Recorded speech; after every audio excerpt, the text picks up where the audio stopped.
Y su currículum es licenciado en Derecho de la Universidad de La Salle, maestro en Derecho Fiscal por la Universidad Regiomontana de Monterrey, y veo más de 20 años de experiencia, en algún momento como oficial secretario elaborando autos y sentencias en un Tribunal Federal de Justicia Fiscal y Administrativa. Después, ya desde hace más de 15 años, en la notaría número 34, como abogado encargado de elaboración de escrituras en todas las materias, y notario auxiliar en la Notaría Pública 34. Veo además cursos diversos y cada año en seminarios de actualización, cursos de actualización, foros y jornadas de certificación. Muchas gracias, bienvenido. Ya están por aquí conectados los compañeros que van a participar en el curso. Y adelante, muchas gracias. Aquí, AMPI, estamos atentos para aprender algo más. Bueno, pues muchas gracias, Francisco, muy amable también por invitarme. Agradezco también a Armando Treviño, a su esposa Alejandra Bonilla, quienes me contactaron para formar parte de estos cursos, y agradezco esta oportunidad, y a mi esposa que me ayudó a elaborar la presentación que tengo para ustedes esta tarde. De hecho, no sé si me puedan permitir, Francisco, compartir mi presentación. No sé si se tenga que activar Sí. el... A ver, ahí por ahí está Jazmín, que dice AMPI Playa del Carmen, que ella sería la que autoriza. Está abierta la opción. En la parte de abajo sí. Vienen los controles para poder compartir pantalla. Sí viene abierta la opción. Bueno, muy bien, muchas gracias. Bueno, ahí está, ya se está viendo. Perfecto, muchas gracias. Bueno, pues este es un tema muy interesante, un tema que es muy actual también.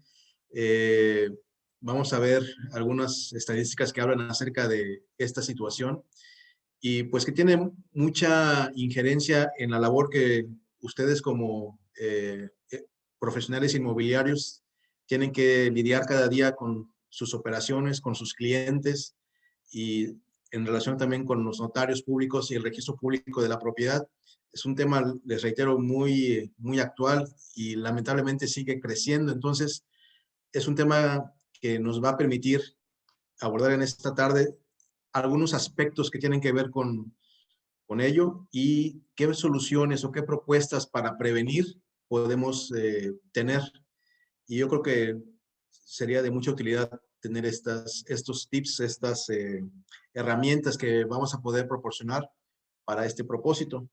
¿Sí? Entonces, el tema lo vamos a desarrollar un poco de la siguiente manera. Vamos a dar una perspectiva general de lo que se debe entender por fraude, ¿sí? Y después hablaremos del fraude como delito, como una conducta tipificada en el Código Penal y que es sancionada por lo tanto. Vamos también a pues contrarrestar o poner este concepto de fraude como delito de lo que comúnmente conocemos como incumplimiento de contrato. Hay diferencias que nos permiten distinguir entre uno y otro concepto para que de esta manera sepamos cuándo, desde un punto de vista tal vez conceptual, pero también muy importante desde el punto de vista jurídico, estamos frente a un fraude y cuándo vamos a estar frente a un incumplimiento de contrato que se puede perseguir por otras maneras que no sea la vía penal, ¿sí? Por último, vamos a ver también algunos tipos de fraudes inmobiliarios, los más comunes, los más habituales. En esta materia, en este aspecto introductorio, posteriormente hablaremos acerca ya de una cuestión de la evaluación jurídica que podemos hacer a cada operación que se nos presente, que vengan a sus oficinas a buscar formalizar, qué aspectos son los que ustedes deben tomar en cuenta y que todo abogado, que todo notario les debe pedir para que ustedes ya se anticipen a estos requisitos que también el notario debe de pues, evaluar acerca de cualquier operación que se le presente y que tiene mucho que ver con esta prevención en materia de fraudes. Todo eso lo tenemos que analizar. Vamos a ver un poco el concepto también de auditoría legal inmobiliaria o lo que en otros términos se conoce como el due diligence, para que ustedes también sepan qué solicitar a las partes en una operación y con este due diligence, con esta auditoría, ustedes puedan determinar si se está en presencia o no de un fraude, que esto les permita a ustedes identificar si las personas involucradas en la operación tienen la intención de engañar y de obtener un lucro por ese engaño o el fraude que pretenden realizar, ¿sí? Y veremos un ejemplo de lista de auditoría legal, o sea, qué documentos son los que necesariamente u optativamente pueden pedir para llevar a cabo una operación, a fin de que ustedes tengan la certeza y cómo esos documentos se van a plasmar en un contrato, ¿sí? Para que entendamos por qué pedimos siempre ciertos documentos que uno puede pensar, es que ¿para qué me pide esto el abogado? ¿Para qué me pide esto el notario? O ahora el agente inmobiliario, ¿por qué me está solicitando este tipo de documentos? Vamos a explicar un poco las razones y cómo esto se plasma en un contrato, qué tipo de declaraciones son las que tienen relación con estos documentos que vamos a pedir, que vamos a exigir de los clientes inclusive.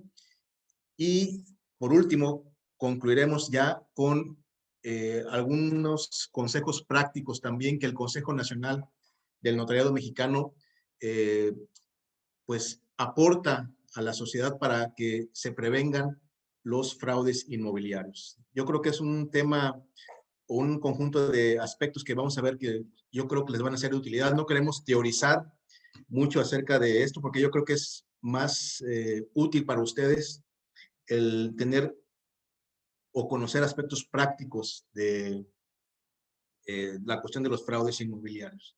Entonces empezamos con la presentación. ¿Qué se debe entender por fraude, por el término fraude? ¿Sí? El fraude lo define la Real Academia como la acción contraria a la verdad y a la rectitud que perjudica a la persona contra quien se comete. ¿Sí? Esta definición que podemos leer ahora nos da la pauta, ¿verdad?, para entender que el fraude es siempre una acción que es pues, que implica una cuestión intencional, ¿sí? Se busca siempre faltar a la verdad o a un estándar, a un principio de conducta que ya está exigido por la sociedad, por la ley, por una profesión, ¿verdad? O una actividad. Siempre hay una serie de estándares, una serie de cuestiones que deben obedecerse, que deben observarse. Y el fraude siempre va a tender a la acción contraria que persiguen estos principios o estos estándares. ¿Sí? Pero aquí el fraude tiene siempre una distinción muy particular y muy importante que debemos distinguir de otros tipos de actitudes o actividades que son contrarias a la verdad. El fraude no es nada más decir una mentira. El fraude no es nada más pues simular que estoy haciendo algo bien cuando en realidad estoy buscando hacer un mal, ¿sí? Es algo más allá, ¿sí? El fraude tiende siempre al perjuicio de la persona contra quien se dirige, ¿sí? Hay un sujeto focalizado contra el cual voy a dirigir mi acción, ¿sí? Y la intención de realizar esa acción es siempre perjudicar a esa persona, es provocarle un mal. Cuando yo puedo decir una mentira, a lo mejor no afecto a alguien o simplemente se creyó la mentira y no pasó a más. Pero el fraude siempre tiende a buscar perjudicar a la persona contra quien voy a dirigir mi acción, que es contraria a la verdad y a la rectitud.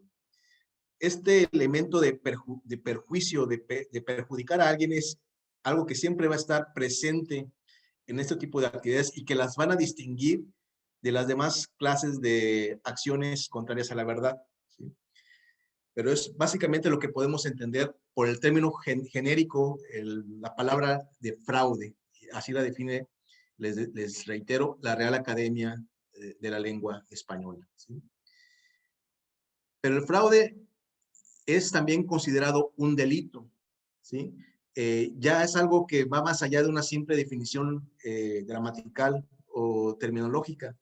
el fraude como delito es lo que ahora nos corresponde entender.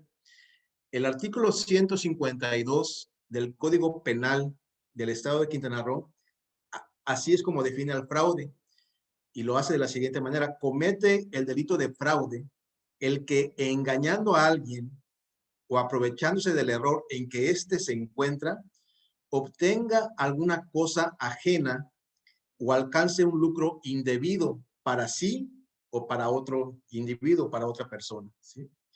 Entonces, esos son los elementos de la conducta típica prevista por el Código Penal de nuestro Estado, ¿sí? Engañar es una de las conductas del sujeto activo del delito, o sea, del indiciado, del delincuente, engañar a alguien o aprovecharse del error en que alguien se encuentre, ¿sí? Y esta conducta necesariamente debe pretender obtener una cosa ajena, ¿sí? Algo que no me pertenece, engaño a alguien para yo poder obtenerla, o alcanzar un lucro indebido para mí o para otra persona, ¿sí? Ahí está el concepto de daño, el concepto de querer perjudicar a alguien, como establece la definición gramatical o terminológica que ya vimos al principio, ¿no? Siempre se busca perjudicar a alguien, ¿sí? Y en ese caso el Código Penal de nuestro Estado establece que esta conducta de perjudicar a alguien, el resultado de esta conducta va a ser, como una de sus causas, el engaño o el aprovecharse del error de alguien, en que alguien se encuentre, para obtener una cosa o alcanzar un lucro, ¿sí? Este es el concepto genérico de fraude, pero hay también fraudes específicos o conductas concretas que también la ley penal sanciona, ¿sí? En ese mismo artículo del Código Penal del Estado, del artículo 152, se manejan otras hipótesis que la ley va a contemplar, ¿sí? Una de estas hipótesis de fraude específico, ya no la definición de fraude genérico que ya vimos, pero ahora conductas concretas. Una de estos es la que define así al fraude: a los conductores. Uno podría pensar, ¿no? ¿Conductores de qué? ¿De vehículos? No, se refiere a quienes conducen una operación. Este es un término también que se puede aplicar a quienes llevan a cabo operaciones, como los agentes inmobiliarios. A los conductores o vendedores de edificios en condominio o casa o habitaciones en general, que obtengan dinero, títulos o valores por el importe de su precio, a cuenta de él, si no lo destinan en todo o en parte al objeto de la operación concertada, por su disposición en provecho propio o de otro. ¿Qué es lo que está sancionándose aquí como fraude específico? No el hecho de que ustedes, como agentes o como vendedores o conductores de una operación inmobiliaria, en este caso de edificios en condominio, de casas o habitaciones, perciban un dinero a cuenta del precio. Eso no es el delito. El delito es que ese dinero que ustedes perciban no lo destinen, ¿sí? Ya sea en su totalidad o en una parte, al objeto de la operación que ha sido concertada por sus clientes, ¿sí? Entonces, es una calificación de la conducta aún más. No se trata de percibir nada más los anticipos, por ejemplo, o dineros para llevar a cabo la operación, sino que no se destinen al fin para el cual se pactó la entrega de esa cantidad. Eso es lo que la ley sanciona como un fraude específico en esta fracción concreta que estamos aquí mencionando, ¿sí? Otro aspecto, otra conducta de fraude que sanciona la ley penal es la siguiente.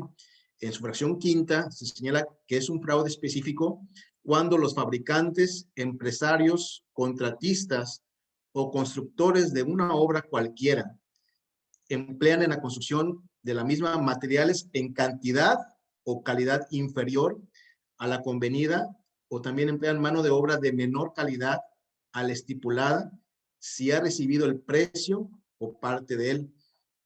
Entonces, esto es otro aspecto que se debe considerar muy importante, ¿verdad? Cuando se está construyendo y se pacta con el desarrollador, el fabricante, el constructor, llevar a cabo esta construcción con determinados materiales específicos, con determinada calidad en su realización, Si esta no se realiza, se puede caer en el fraude siempre que se haya recibido el precio por parte de él. Este es otro aspecto. No es nada más que el desarrollador haya hecho una obra que no corresponde a los estándares que convino con la persona, sino que además necesariamente haya recibido el precio por parte de él.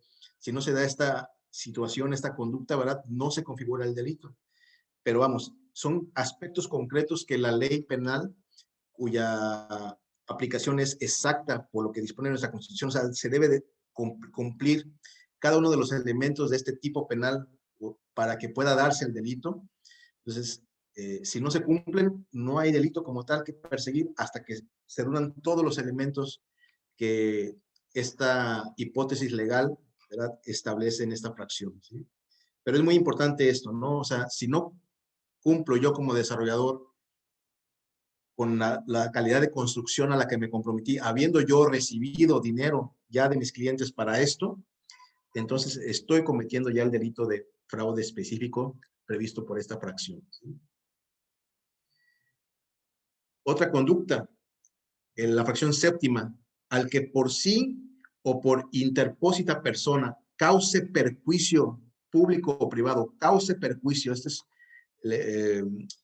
muy importante también considerarlo, al que cause perjuicio al fraccionar o transferir la propiedad, la posesión o cualquier otro derecho sobre un terreno urbano o rústico, propio o ajeno, con o sin construcciones, ¿sí?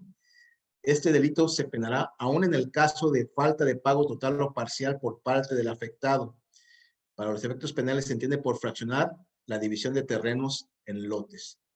Entonces, esta es una conducta que se da mucho, sobre todo en nuestro estado, ¿verdad? Donde mucha gente, pues, fracciona terrenos sin ni siquiera contar con las autorizaciones respectivas y puede causar un perjuicio a varios particulares con esta conducta que se despliega, ¿no?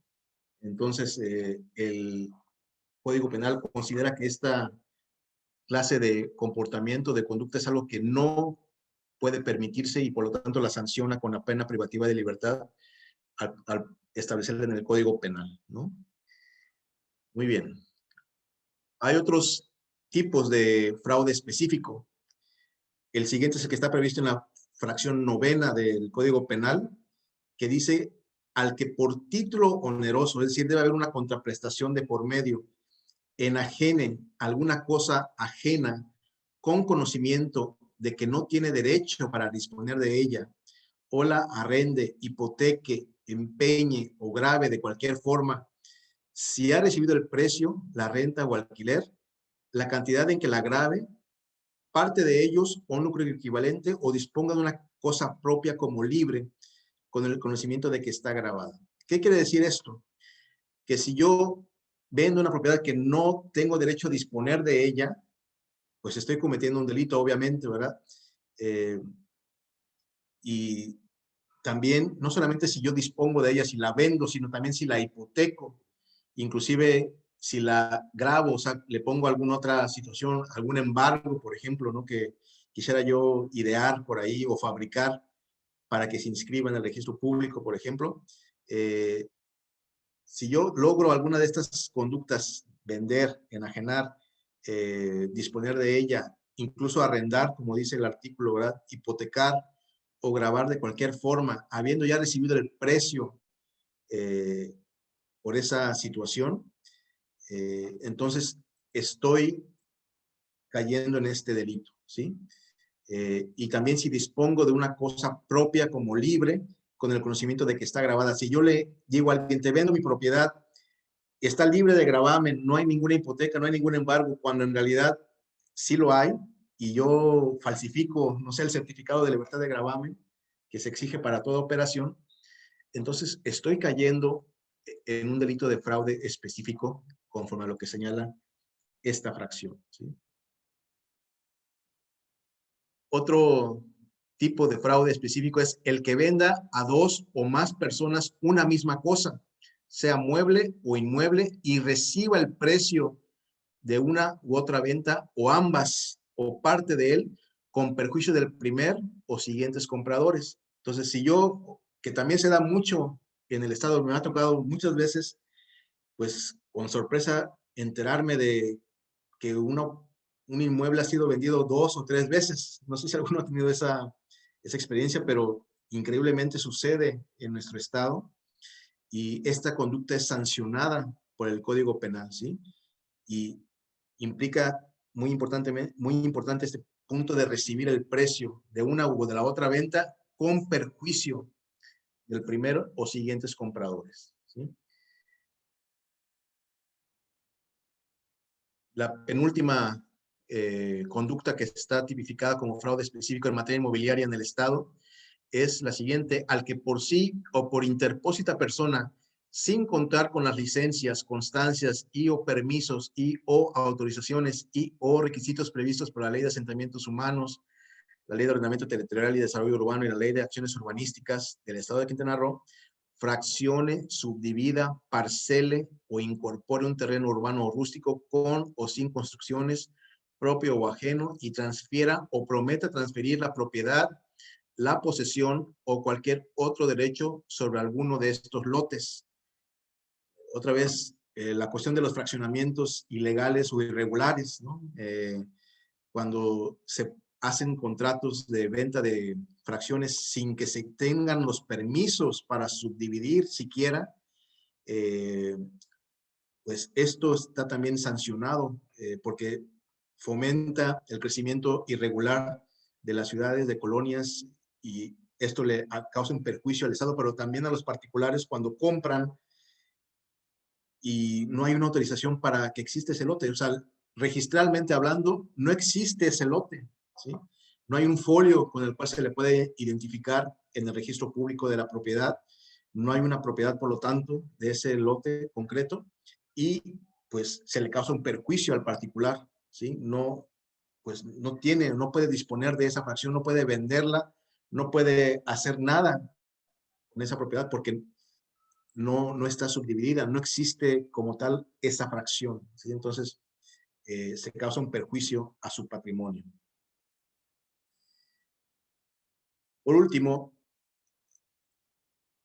la última conducta que es sancionada por el Código Penal como fraude específico en materia inmobiliaria es el que señala el artículo 154 del Código Penal del Estado, donde dice que se impondrá de 6 meses a 10 años de prisión y hasta 500 días de multa al que, causando daño o perjuicio, otra vez, les reitero lo que desde el principio ya entendemos por fraude, es una conducta contraria a la verdad, a la rectitud, pero que siempre debe causar un perjuicio a quien se dirige. Y por lo tanto el Código Penal repite este elemento del fraude y dice que causando daño o perjuicio, transfiera o prometa transferir la propiedad, la posesión o cualquier otro derecho sobre un bien inmueble, sus instalaciones o parte de él, careciendo del previo permiso de la autoridad administrativa correspondiente, o cuando teniéndolo no cumpla con los requisitos. Aquí muy fácilmente podemos hablar de los contratos de preventa, por ejemplo, ¿no? O sea, en un régimen de condominio que ni siquiera se ha constituido, no se ha formalizado el régimen, si yo prometo transferir algo, alguna propiedad, cuando no tengo el permiso todavía de la autoridad administrativa para constituir la unidad privativa que estoy vendiendo, pues me podría ser acreedor al delito, a la sanción prevista por este artículo 154. Pero en la práctica no se da mucho porque, como ya les reitero, dice causando daño o perjuicio. Si no hay un perjuicio todavía ocasionado al particular, al sujeto pasivo de la conducta delictual, o sea, a las víctimas, si no hay un perjuicio como tal, no se persigue esta clase de conducta, ¿no? Entonces, ahí es donde más o menos es que podemos ver que en la práctica se dan muchas las cuestiones de las preventas, ¿no? Aunque, les digo, si no hay este perjuicio, no es una conducta punible como tal, ¿sí? Estos son, a grandes rasgos, las conductas previstas en el Código Penal y que son consideradas como fraude. Ya vimos el fraude genérico, la definición general de fraude que prevé nuestro Código Penal, y los fraudes concretos o específicos que señala nuestra ley. ¿Qué pasa si por algún motivo no entro yo en alguna de estas conductas específicas de fraude? Me falta algún elemento o por alguna cuestión no entro en la definición legal de fraude específico que señala la ley. Entonces, puedo yo denunciar bajo la figura del fraude genérico, es decir, fui engañado, se aprovecharon de un error en el que yo me encontraba, privándome de mi patrimonio, o sea, a través de obteniendo un lucro o un daño que me fue causado por causa de esta actividad delictiva por parte de alguien, ¿sí? Entonces, si no llego a estar en alguna de esas conductas concretas, me voy al concepto de fraude genérico y puede ser denunciado bajo esa forma la conducta que me afecta por parte de alguna otra persona, ¿sí? Vamos bien hasta aquí. No sé si tengan alguna duda hasta ahorita de lo que hemos comentado en cuanto a la definición de fraude como delito. Bueno, no sé si lo vas a contemplar un poco más adelante. ¿De ¿Sí? cuánto tiempo tienes para denunciarlo una vez que sucede y que no caduque o algo así? Bueno, este dato en particular no lo tengo, no manejo mucho la cuestión penal, pero casi siempre los términos de prescripción del delito se utilizan tomando en cuenta la sanción privativa de libertad. Por ejemplo, en este artículo 154 se menciona 6 meses a 10 años. Entonces, para que estos delitos puedan dejar de perseguirse, se tiene que entender a la figura de la prescripción en materia penal. Es decir, si pasa determinado tiempo sin que yo haya denunciado este delito, entonces ya no puede perseguirse por haber precisamente fenecido el plazo por el que yo tenía para hacerlo. Y la forma de contabilizar ese plazo es a través de una fórmula para sacar la media aritmética de la sanción privativa de libertad, conforme a la cual ya sé cuánto tiempo tengo para poder denunciar sin que el delito que quiero denunciar prescriba, ¿sí? Espero no haber sido muy técnico, pero así es como funciona la cuestión de la prescripción del delito. Gracias. ¿Alguna otra pregunta que tengan? Bueno, en el estado de Quintana Roo concretamente, hay una cuestión que es muy interesante, ¿sí? Nuestro registro público de la propiedad tiene una peculiaridad con respecto a los demás registros públicos del país, ¿sí? Nuestro registro público es constitutivo. ¿Qué quiere decir esto? Que las compraventas, por ejemplo, o toda transmisión de propiedad, o inclusive la constitución de gravámenes como hipotecas respecto a inmuebles, para que sean eficaces, para que surtan sus efectos jurídicos frente a terceros, ¿sí? Es necesario que estos actos se inscriban en dicho registro, ¿sí? Si no hay esa inscripción, mi compraventa que yo haya formalizado, mi hipoteca que yo haya constituido, etcétera, no va a surtir efectos sino hasta que se inscriban en el registro público de la propiedad, ¿sí? Esa es una de las peculiaridades de nuestro registro público. Nuestro sistema registral se inspira en el sistema alemán, ¿sí? Así es como fue ideado el Código Civil de nuestro estado, a diferencia de los otros códigos civiles de las demás entidades federativas que siguen el sistema francés, que es un sistema declarativo. No es que no sea obligatorio, pero no surte el mismo efecto el de inscribir en el registro público una escritura que como sucede en nuestro estado particularmente. O sea, en otras entidades del país, con que yo otorgue este acto en el registro público, surte sus efectos. Y únicamente inscribo yo en el registro público para efectos publicitarios, ¿sí? Para que la gente conozca que se celebró esta operación, a diferencia de Quintana Roo, que inscribo no solamente para que la gente conozca que hice esta operación concreta, sino para que surte efectos frente a terceros esta operación. Entonces, esta es la peculiaridad que reviste nuestro registro público, a diferencia de los otros estados del país. Y por eso es que en el ámbito registral, el fraude inmobiliario consiste en aquel engaño o simulación del error por el que se pretende disponer de forma ilegítima de derechos inscritos sobre inmuebles, ya sea propios o ajenos, a través de la intervención del registro público de la propiedad, ¿sí? Ya sea de forma dolosa por parte de ese propio registro o en virtud del engaño causado por los autores del ilícito mediante la alteración de la realidad jurídica de los registros de aquel con antecedentes falsos. Por ejemplo, usar un instrumento falsificado, una escritura, realizar operaciones simuladas, suplantar la identidad de alguna de las partes, etcétera. Aquí lo que se pretende siempre en el fraude inmobiliario que afecta al registro público es lograr tener la titularidad registral del inmueble, es decir, que yo pueda disponer de él, ¿sí? Tomando en cuenta que nuestro registro es constitutivo, resulta necesario lograr la intervención del registro público de la propiedad para que yo pueda disponer de algún inmueble o para que yo pueda decir que mi inmueble, si estaba hipotecado, por ejemplo, yo pueda decir que ya no lo está.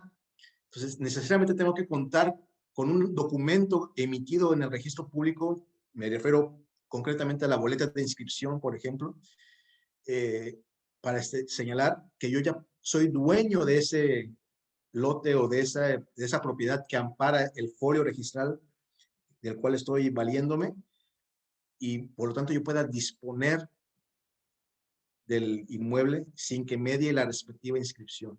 Es ahí cuando muchas veces se utilizan certificados de libertad de gravamen falsos o falsificados, ¿no? No sé si alguna vez han tenido esa experiencia, pero sucede o puede suceder, ¿no? Ya sea de manera dolosa que algún funcionario del registro público haya intervenido para emitir un certificado de libertad de gravamen falso, o que los propios delincuentes, autores del ilícito, hayan falsificado algún documento, váyanse de pues, las tecnologías que actualmente existen, ¿no? Pero eso es una cuestión muy peculiar en nuestro estado. O sea, si yo quiero vender algo que no me pertenece, voy a falsificar un documento que tiene que ver inclusive con la cuestión del registro público, porque es muy importante señalar quién es el titular registral de la propiedad de un inmueble, sobre todo en nuestro estado, les digo, por la particularidad que reviste este tipo de registro en nuestro Una país. pregunta. Sí. Digo, obviamente para que, como dices, el sistema que es como más como el alemán, que tiene que inscribirse el acto de la compraventa, etcétera, tiene que ser obviamente inscrito por acuerdo de ambas partes, ¿correcto? No tanto ¿O por no acuerdo. necesariamente? No es tanto por el acuerdo de las partes, sino que debe inscribir. La ley en el Código Civil de nuestro estado establece que para que una operación que tenga que ver con inmuebles pueda surtir efectos contra terceros, necesariamente debes inscribirlo en el registro público. No está sujeto a la convención de las partes, sino que si tú deseas que esta operación que tú tuviste con otra persona respecto a un inmueble, para que otros particulares puedan respetar tu derecho de propiedad, por ejemplo, tienes que inscribirlo en el registro público de la propiedad. O sea, puede ser unilateral. Sí, claro. De hecho, el notario, de acuerdo con la ley del notariado del Estado, tiene la obligación de llevar a cabo la inscripción de los documentos que tengan que ver con inmuebles, siempre necesariamente, y no lo tendría que hacer si las partes le dispensan esa obligación, por ejemplo, ¿no? Entonces, sí es algo que necesariamente debe hacerse para efecto de incluso de seguridad jurídica de las partes, ¿no? Entonces, muy, muy importante este aspecto. Y por eso es que también los delincuentes muchas veces inciden mucho en, ya sea falsificar documentos que vienen del registro público o las propias escrituras públicas que provienen de las notarías. Eso es también, eso sucede mucho en esta parte del país, sobre todo en el estado de Quintana Roo. Porque hay muchísimos casos, yo creo que de gente local, más que nada, que le dicen, ay, te doy tu terrenito, no, pero obviamente no se sabe la parte legal, pero ellos también tienen, o sea, la capacidad de ir a registrar, a escribir, digamos, ese contrato, lo que sea que les hayan dado de ese acto de compraventa, o sea pagos, o lo que sea, pueden ir a inscribirlo, ¿correcto? O tiene que ser liquidado. siempre y cuando sea una escritura pública, porque también el Código Civil establece que las cuestiones de inmuebles, las compraventas, sobre todo, tienen que hacerse en escritura pública. Es un requisito de formalidad. Entonces, no es nada más ir e inscribir un documento cualquiera, un documento privado. Tiene que ser necesariamente una escritura pública. Entonces, ahí es donde se brinda el principio de seguridad jurídica para este tipo de operaciones, aunque también se pueden falsificar.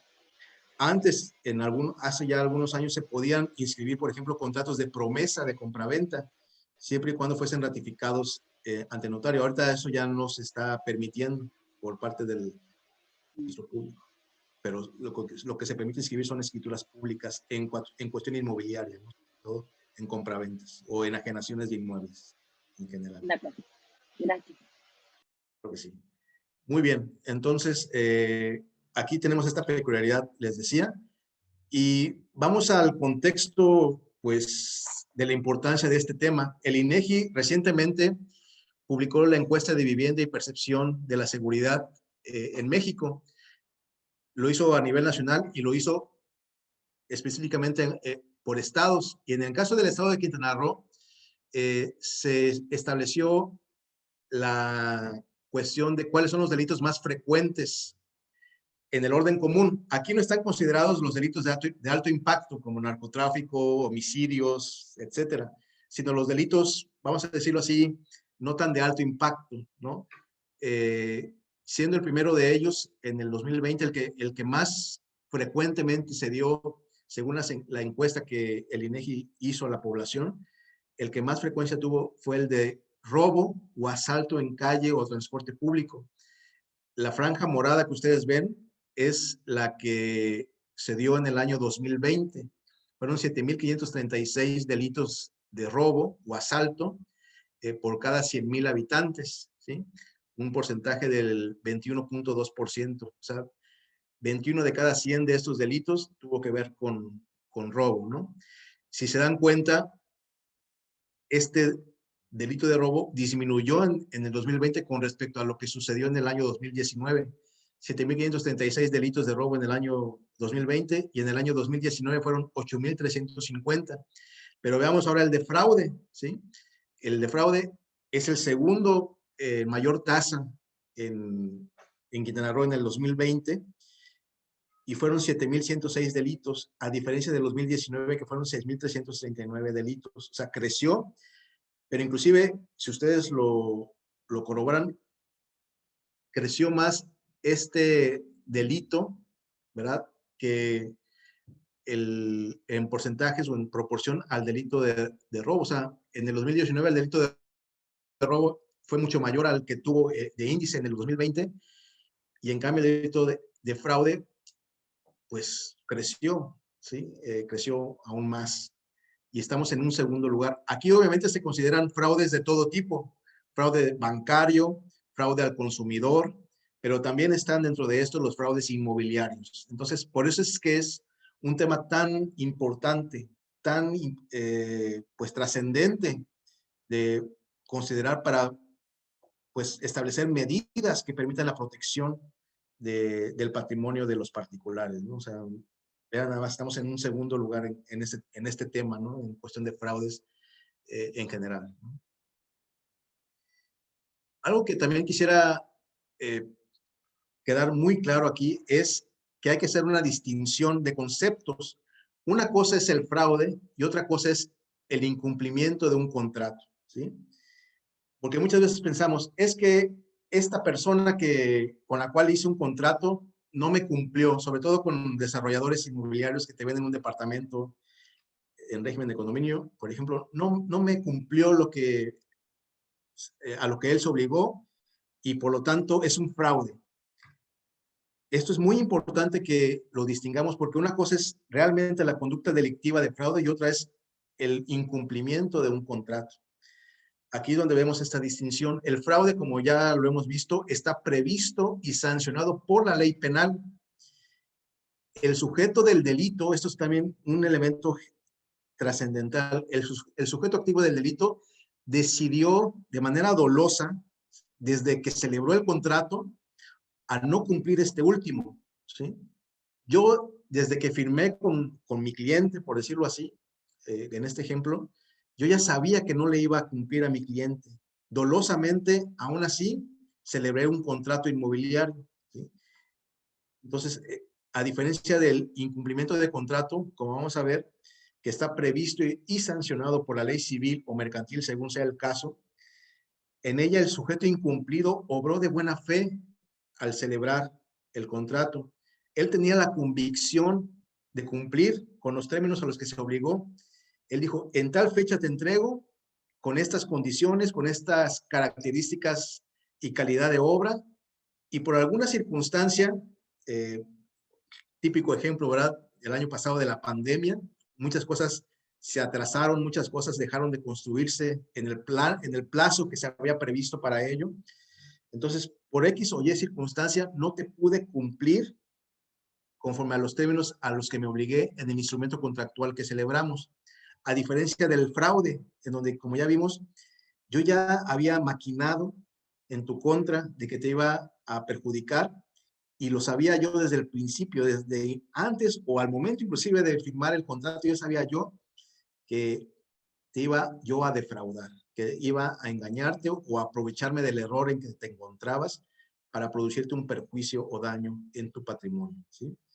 Y lo mismo, se obtiene un lucro premeditadamente concedido, ¿sí?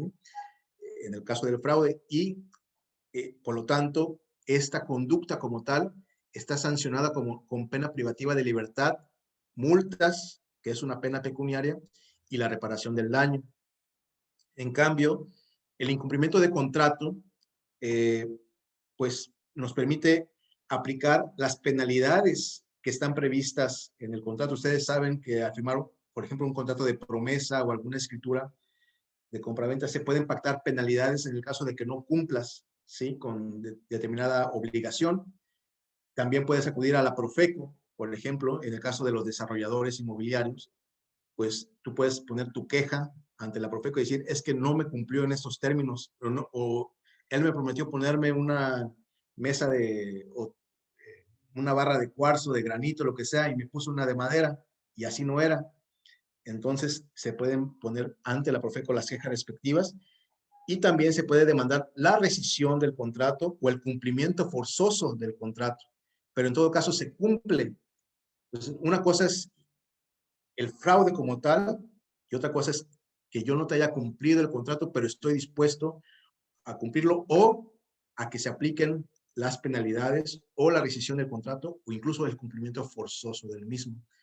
Imagínense nada más que si todo contrato que no se llegase a cumplir fuese sancionado con pena privativa de libertad como un delito, pues yo creo que el tráfico inmobiliario no, o la industria inmobiliaria como tal, no estaría tan desarrollado como lo está en estos tiempos, ¿no? Entonces, sí, es muy importante que quede claro esta situación entre lo que es un fraude y un incumplimiento del contrato, ¿sí? Son cuestiones diferentes. Inclusive hay jurisprudencia o tesis de la Corte, de los diferentes juzgadores federales, ya sea colegiados, jueces, tribunales colegiados y la Suprema Corte, donde distinguen esto, ¿no? Siempre en el delito de fraude hay esta intención de dañar premeditadamente, y en el incumplimiento de contrato no lo hay. Es un principio en materia civil, en materia mercantil, que no aplica a la cuestión del fraude como delito. ¿De acuerdo? ¿Alguna duda sobre esto? Licenciado, hay dos preguntas en el chat, se las voy a leer. Sí, ¿El delito de fraude requiere intención o también sucede cuando el ofensor actúa sin conocimiento de la ley?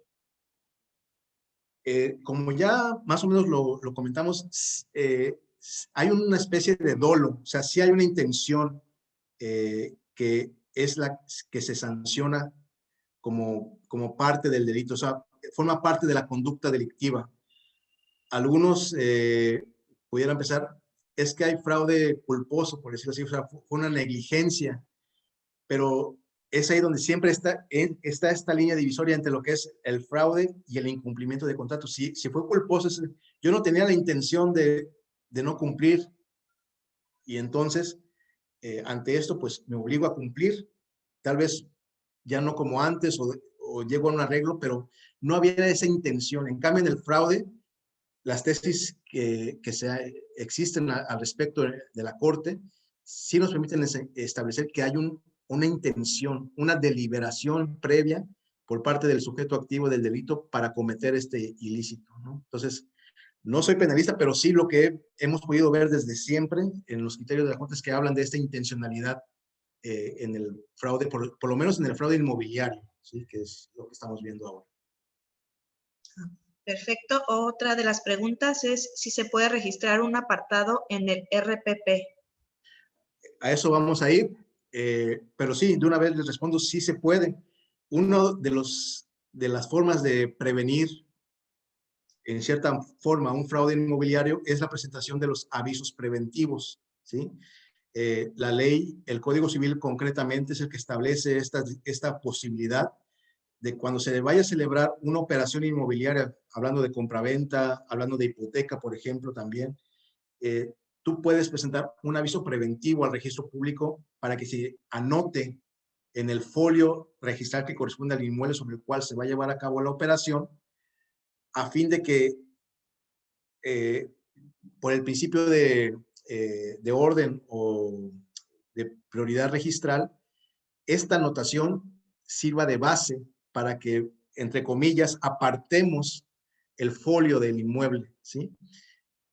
El primer aviso preventivo tiene una vigencia de tiempo y dentro de esa vigencia, en el cual este aviso va a estar surtiendo sus efectos, tú tienes que inscribir el testimonio notarial del acto que estás celebrando, ¿sí?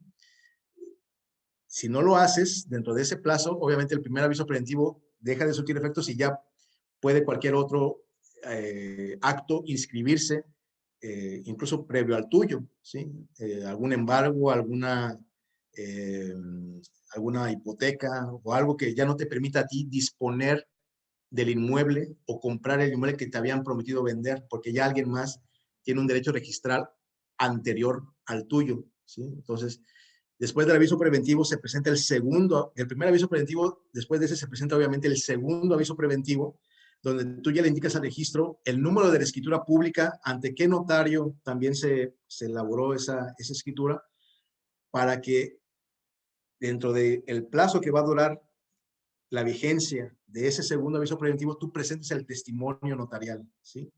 Que celebró o que formalizó la operación, a fin de que ya se inscriba ese testimonio notarial y por lo tanto ningún otro acto posterior que se haya presentado pueda oponerse a ti. O sea, tú ya ganaste el derecho a que se inscriba tu escritura con preferencia a cualquier otra que ingrese posteriormente, ¿sí?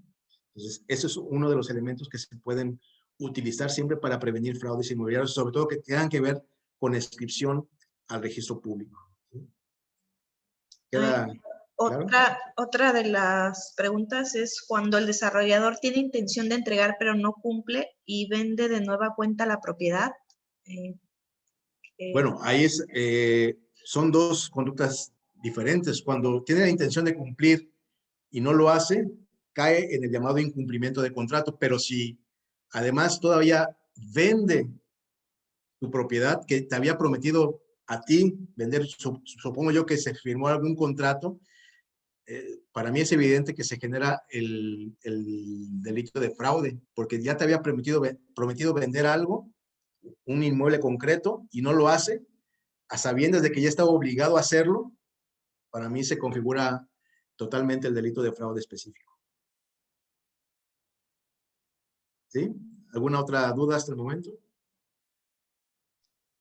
Muchas gracias. Por el momento son todas las del chat. Muy bien. De acuerdo. Entonces, aquí está la diferencia entre fraude y los contratos, los incumplimientos de contratos. Y ahora vamos a ver a términos o a grandes rasgos los fraudes inmobiliarios más usuales. El primero es la doble venta o estelionato, que es el último caso que se nos planteó en la pregunta, ¿no? Yo me prometí a vender, no cumplí y luego le vendo a alguien más, ¿sí? Sin haber rescindido la primera operación. Eso causa un perjuicio, en este caso al primer comprador, que formalizó esta venta. Entonces, esta conducta, como ya también la pudimos describir al principio, ¿verdad? Está sancionada por la ley penal y es uno de los más habituales fraudes inmobiliarios, como se planteó en la pregunta, ¿no? Es algo que sucede muchas veces y que aún así la gente se atreve a hacerlo, ¿no? Los desarrolladores sobre todo, ¿no?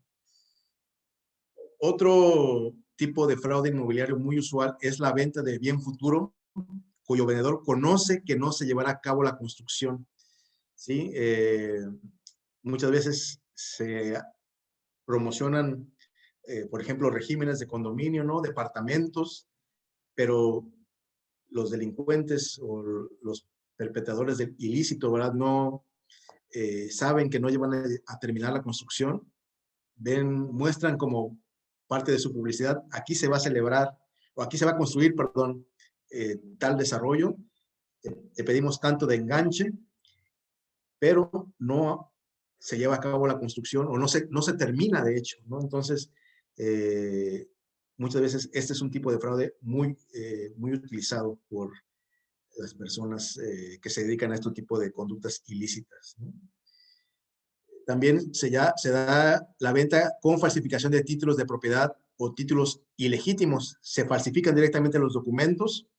Les digo, incluso se inventan las boletas de inscripción al registro público y se muestran muchas veces pues, a las notarías, a las personas que quieren comprar estos inmuebles y se cae en el engaño que estas personas quieren hacer, ¿no?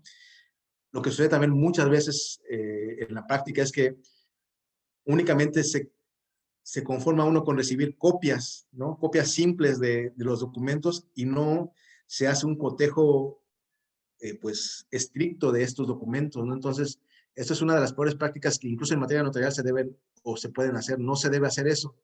Siempre hay que pedir originales de los documentos, por lo menos para cerciorarnos de que sean legítimos y corroborarlos directamente con las otras notarías con las que se hicieron estas operaciones anteriores, ¿no?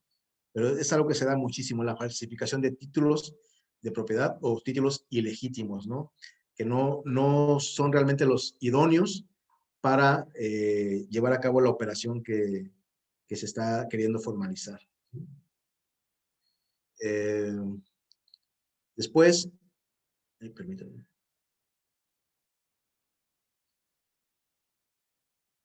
Permítanme nada más. Es que se me fue. Disculpa, una pregunta. Sí. ¿No hacen algún chequeo en las notarías sobre los CLG que reciben?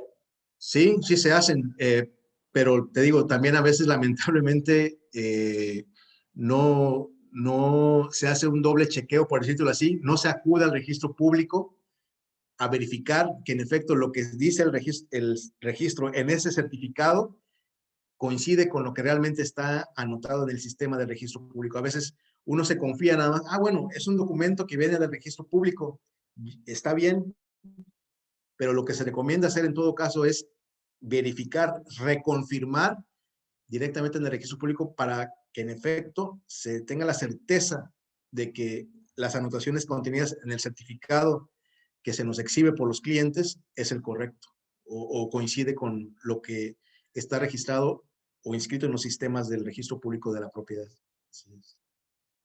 Es algo que sí sucede a veces porque, bueno, es un documento oficial, pensaría, ¿no? Y aún así, lamentablemente, puede ser falsificado.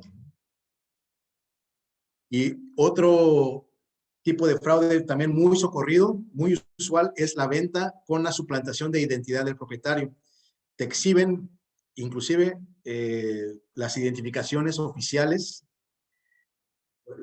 Parecen que son reales, son originales. Te exhiben un documento original, pero en realidad es un documento falso de identidad. Viene una persona y dices, yo soy tal, y hasta el rasgo físico es muy parecido, y sin embargo, el documento oficial no corresponde a la persona respecto de la cual se señala como vendedora en una operación de compra-venta, por ejemplo, ¿no? Entonces, se suplanta su identidad y se dispone de un bien que no debió haberse vendido porque no era la persona que vendió no era el propietario real del inmueble, ¿no? Entonces, siempre es también necesario tener mucho cuidado con verificar la identidad de las personas que están realizando las operaciones inmobiliarias, ¿no? Esos son los fraudes más usuales, pero no son los que siempre, hay muchos más tipos de fraudes, pero son los más usuales, los más socorridos por las personas que llevan a cabo este tipo de ilícitos, ¿no? Son los más habituales, por decirlo así. Muy bien.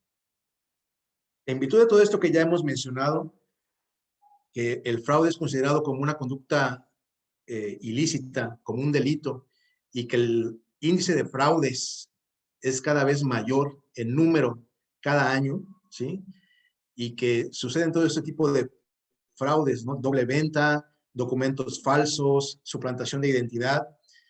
¿Qué es lo que se recomienda hacer? Ya sabemos que existe el problema. Ahora, ¿qué es lo que yo debo realizar como agente inmobiliario, como abogado también, en notarías? ¿Qué es lo que debo yo llevar a cabo para asegurarle a mis clientes una operación correcta, ¿sí? ¿Cómo soluciono el problema? ¿Qué puedo hacer, ¿no? Vamos a tratar esto desde el punto de vista jurídico, ¿sí? En materia jurídica, necesariamente debe realizarse una labor de cercioramiento, donde debemos cerciorar de que todos los documentos base de la operación sean correctos e idóneos para la formalización de esa misma operación. Si yo no cumplo con esta base, con esta premisa de verificar que cada documento que a mí se me exhibe sea correcto o idóneo, estoy ayudando a fomentar este tipo de prácticas. No que sea yo cómplice, pero no estoy llevando a cabo una labor preventiva adecuada y correcta para los clientes, ¿no? Entonces, eso es muy importante.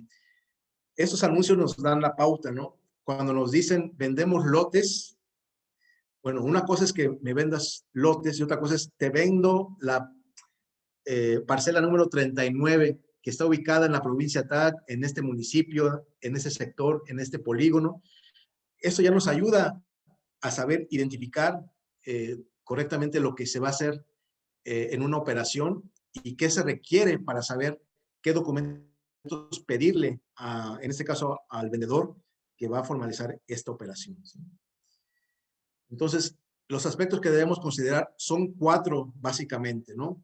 Identificar plenamente la cosa o bien que es objeto del contrato, ¿sí? Yo tengo que saber que me van a vender el departamento número tal, la casa número tal, ubicada en la manzana X, de la colonia, etcétera, ¿sí?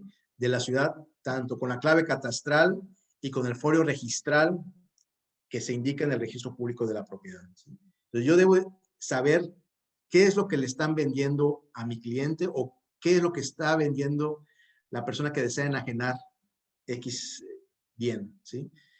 Esa es la primera gran situación o la primera gran pauta que debemos considerar. Segundo, nos debemos cerciorar de la situación jurídica y de las modalidades del inmueble, que sucede mucho en nuestro estado. Y aquí les muestro 2 diferentes títulos emitidos por el Registro Agrario Nacional.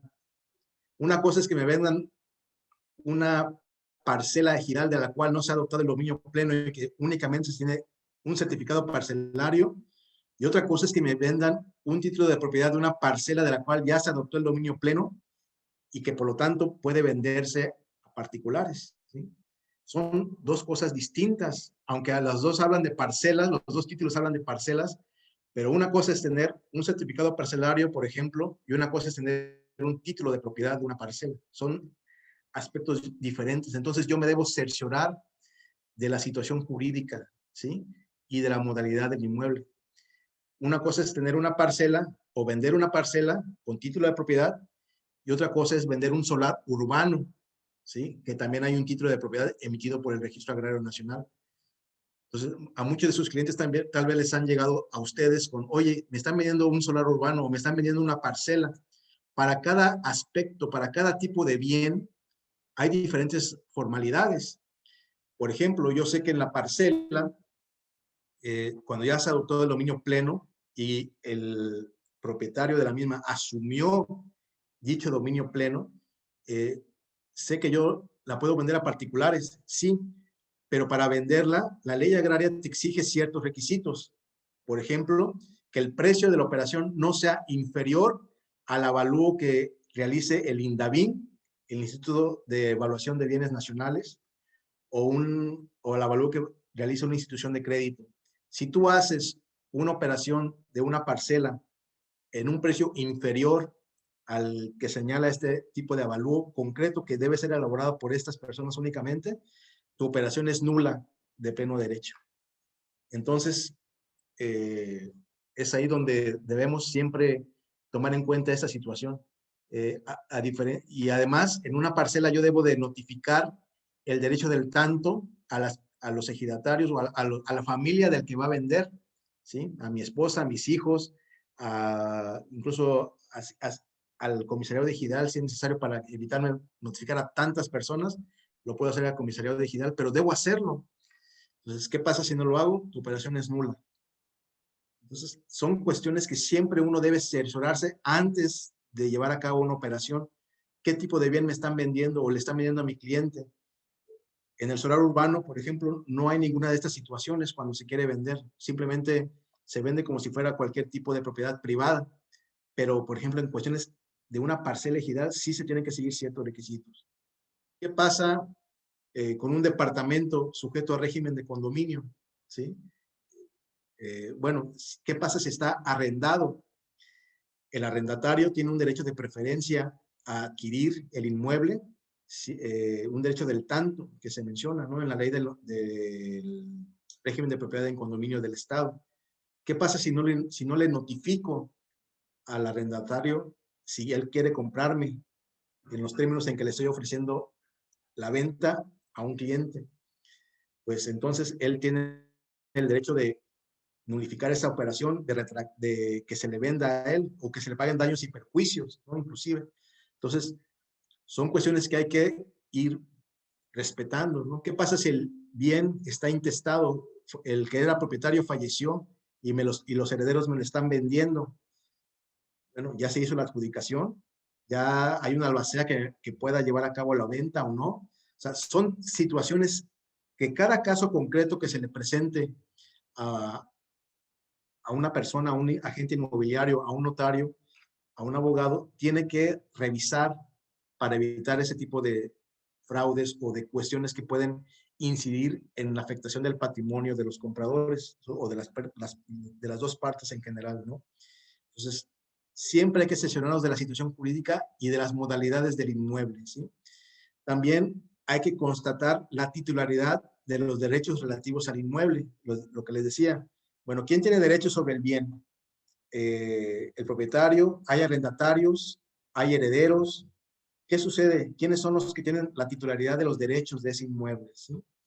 Y también identificar plenamente al titular o propietario del inmueble. Ok, si en el título o en la escritura de propiedad se dice que el propietario es tal persona, yo debo cerciorarme de que en efecto esa persona existe, que esa persona está viva, si es una persona física, por ejemplo, ¿no? Si está presente, si va a estar presente en la operación, si puedo tener contacto con ella o no, si puedo saber o si puedo tener acceso a su identificación oficial.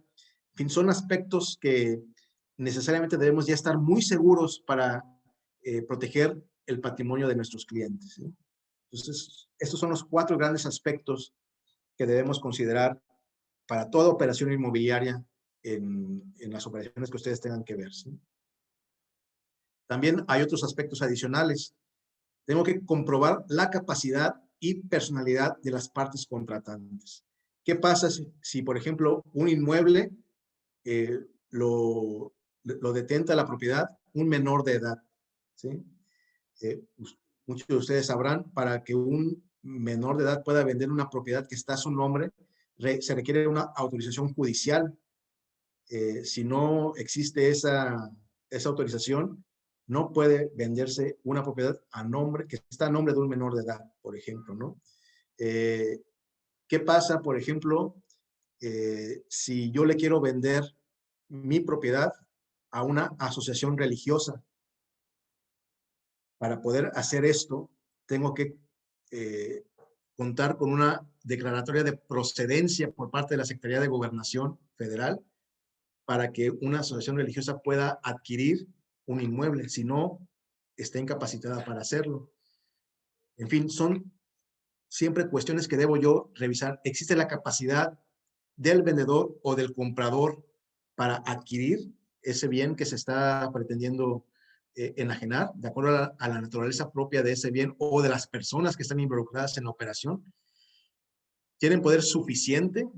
Por ejemplo, ¿qué tal si el vendedor comparece a través de un apoderado legal, pero ese apoderado únicamente tiene facultades para actos de administración? ¿Lo puede vender ese inmueble con ese poder? Pues no, tendría que tener un poder para actos de dominio o un poder especial que le permita llevar a cabo la operación bajo esos principios o facultades que le asigne el poder especial.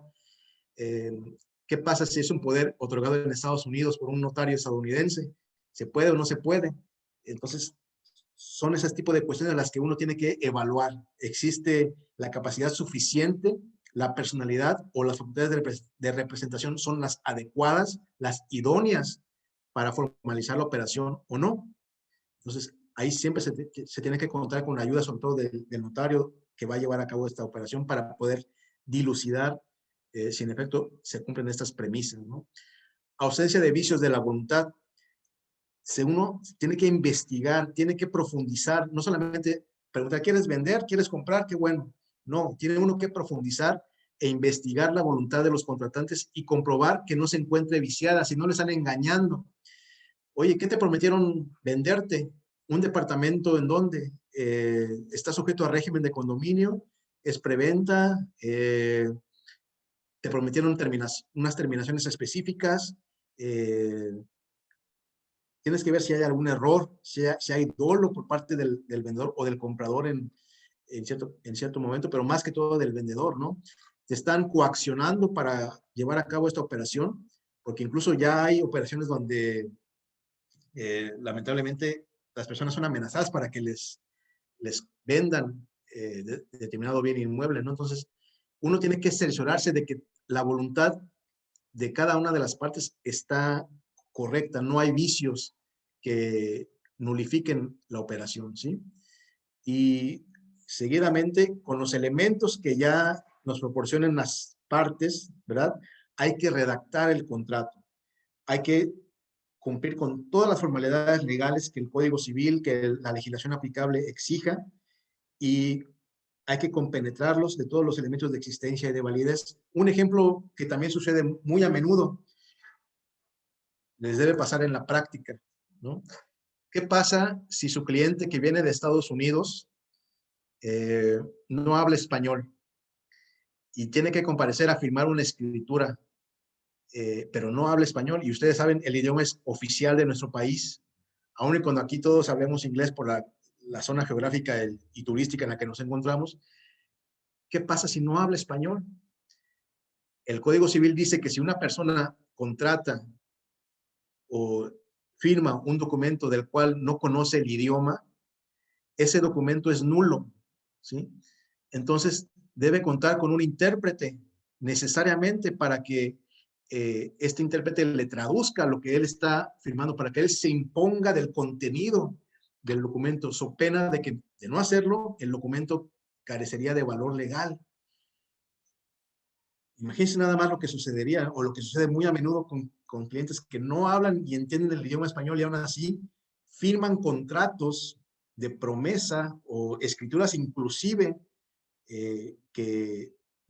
cuyo idioma no conocen, no dominan, no entienden, y por lo tanto, de acuerdo con lo que señala el Código Civil, pues la operación en sí, el contrato que se está elaborando es nulo por esta situación concreta, ¿no?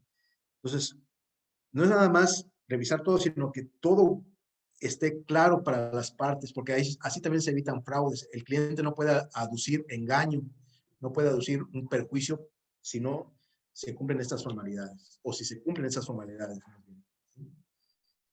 Vamos bien hasta aquí, no sé si tengan alguna duda hasta el momento. Yo, ¿cómo verificas que sigue viva la persona? Lo mencionaste hace un momento. Sí, bueno, un aspecto importante es que yo ya estoy recomendando a mis clientes, inclusive muchas veces exigimos, aun y cuando la operación se vaya a hacer a través de un apoderado legal, el permitirnos entrevistarnos con la persona, ¿sí? Con la persona propietaria del inmueble, en este caso, ¿sí?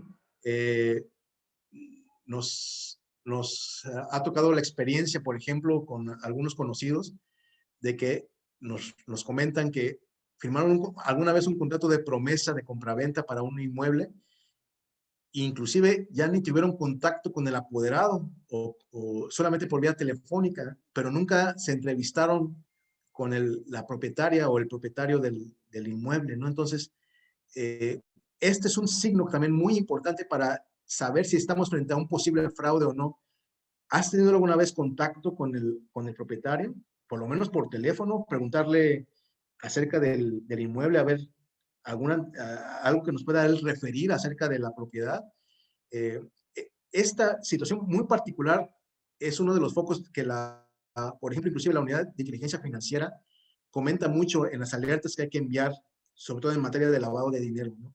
Si tú no tienes mucho acceso o te rehúsan a proporcionarte documentos de identificación del propio propietario, esto es un indicio que te permite saber que estás ante un posible fraude o una actividad de lavado de dinero también. Nosotros lo que hacemos es eso, te reitero, o sea, buscamos hablar con el cliente físicamente, tenerlo presente. Y otro elemento que nos permite saber también acerca de la identidad de la persona, sobre todo del propietario, es que nosotros tenemos la posibilidad, como notarías, el Colegio Nacional del Notariado Mexicano ha establecido un convenio con el INE, con el Instituto Nacional Electoral, para poder corroborar la vigencia de la credencial para votar, ¿sí?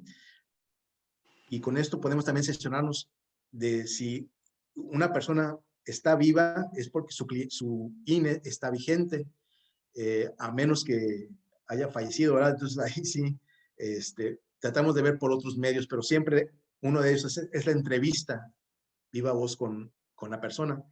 Pero, por ejemplo, nosotros corroboramos en el sistema del INE que compartimos con él si la identificación de una persona está vigente, si en efecto coinciden los datos con su sistema, con su base de datos misma en el INE, y saber, por lo tanto, que no se trata de un documento falsificado, sino que se puede utilizar como una identificación válida para la operación. Entonces, ya son sistemas que, como notarías, hemos estado incorporando a nuestra práctica, porque sí, de plano nos hemos topado también con identificaciones muy bien hechas, pero que son falsas, ¿no? Y entonces la forma de corroborar que son correctas, que son válidas, que están en los controles del INE es yendo al propio sistema del INE a través de este sistema que hemos compartido con ellos, ¿no? Sí. Oye, ahora, también si alguien es casado o soltero, ¿existe algún sistema para comprobarlo? Porque alguien puede declarar que es soltero, está casado por bienes mancomunados y pues la venta no es legal, ¿no? Así es. ¿Tienen cómo comprobar que está casado o soltero? Nosotros lo que hacemos es pedir el acta de matrimonio. Si están casados, obviamente es el acta de matrimonio. Todas las declaraciones que se hacen ante un notario son consideradas hechas bajo protesta de decir verdad, y está considerado como delito las declaraciones que se hacen también ante un notario como una forma de autoridad, ¿no? O sea, declaraciones ante una autoridad también se considera al notario para efectos del delito como una autoridad. Entonces, si tú declaras falsamente ante un notario, puedes incurrir en delito también por lo mismo, ¿no? Entonces, nosotros para la cuestión de la situación de las personas que están casadas, siempre pedimos acta de matrimonio. Si dices que estás bajo separación de bienes, la forma de acreditarlo es con el acta de matrimonio necesariamente. Una cuestión también muy interesante que sucede con la cuestión de matrimonios y que tiene que ver, por ejemplo, mucho con lo que ustedes están viendo muy a menudo es la exención del impuesto sobre la renta por enajenación, ¿sí? Bueno, si yo digo que es mi casa y estoy casado bajo separación de bienes y acredito que en efecto es mi casa habitación conforme a los lineamientos de la ley del impuesto sobre la renta, bueno, pues puedo exentar, y muchas veces quieren hacer trampa con esa cuestión, ¿no? De que en realidad estoy casado bajo sociedad conyugal y no quiero mostrar mi acta de matrimonio. Una forma en que también es importante hablar de esto es que el Código Civil de nuestro estado establece muy claramente en uno de sus artículos que tratándose de la enajenación de casa habitación, o en este caso si vas a enajenar el inmueble en el cual está tu domicilio conyugal, aun y cuando estés casado bajo separación de bienes, requieres el consentimiento de tu cónyuge para llevar a cabo este acto de disposición de esta casa, en este caso, ¿no? Del domicilio conyugal. Entonces, si tú dices que es tu casa habitación para exentar el ISR, quiere decir, por lógica, por sentido común, que ese es tu domicilio conyugal también. Entonces, aun y cuando estés bajo separación de bienes, ¿sí? Tienes que hacerte comparecer también o acompañar por tu cónyuge en el acto de la operación para que ella otorgue su consentimiento, porque de otro modo no podrías disponer de ese bien de acuerdo a lo que dispone nuestro Código Civil, ¿sí? Entonces, son aspectos que también como abogado tienes que considerar en la formalización de la operación, ¿no? Y pero sí, son aspectos que si de una forma no puedes saberlo, la cuestión de ser soltero o casado, pues tienes que entrevistar más a la persona y es lo que vamos a ver también en la lista de lineamientos o de documentos que pedirle a las personas que se van a celebrar una operación de inmuebles, ¿no? Porque si de él dice que es soltero, no tienes forma de comprobarlo, ¿sí? Si él dice que es soltero, no, y está, estás bajo su declaración, pero reitero, la declaración que él hace ante un notario es bajo protesta de decir verdad. Y si se llega a demostrar que lo que él dijo era falso, incurrió en un delito y se le puede perseguir por esa conducta. sí, porque bueno, a mí en mi imaginación, digamos que alguien diga que es soltero, vende una propiedad, luego esa se vuelve a vender, y después aparece la esposa a reclamar. Y ya van 2 generaciones de documentos. Sí. ¿Ahí Sí. qué sucede en esos casos? Bueno, ahí lo que sucede es que es donde más se complica también porque los adquirentes, suponemos, los adquirentes posteriores de ese inmueble, obraron de buena fe, ¿sí? Entonces, al obrar de buena fe, la operación en sí está formalizada, está bien en el sentido de que ya surtió sus efectos. Entonces, si se llega a querer demandar la nulidad de esas escrituras, se puede arguir el principio de buena fe, ¿no? Que tú actuaste como comprador posterior de esos bienes de una forma correcta, en buena fe, a menos que se te demuestre que tú obraste con conocimiento de que ese inmueble estaba, pues tenía vicios por esta cuestión de que quien vendió en su momento era casado y no soltero. Por eso, como te digo, tiene que demostrarse de las formas más, pues, de las mejores formas posibles, ¿no? Acta de matrimonio, y si aún así dices que eres soltero, no sé, buscar entrevistarte incluso con conocidos, y tal vez suena muy exagerado, pero se tiene que hacer, ¿no? Para la mejor, pues, la mejor protección de nuestro cliente. Ahora, pero no existe una base de datos de personas que te muestre estar casado, ¿Solteras? pero no. No. Base de datos así que digan que están solteros, no lo hay. Hay de matrimonios, sí. Ah, sí hay base de datos. Ok. Sí, o sea, Gracias. el registro civil directamente. Gracias. Una pregunta, si el matrimonio no fue en México. Ese es otro dato. Bueno, si el matrimonio es extranjero, puede ser un mexicano y una extranjera o viceversa que se hayan casado en el extranjero.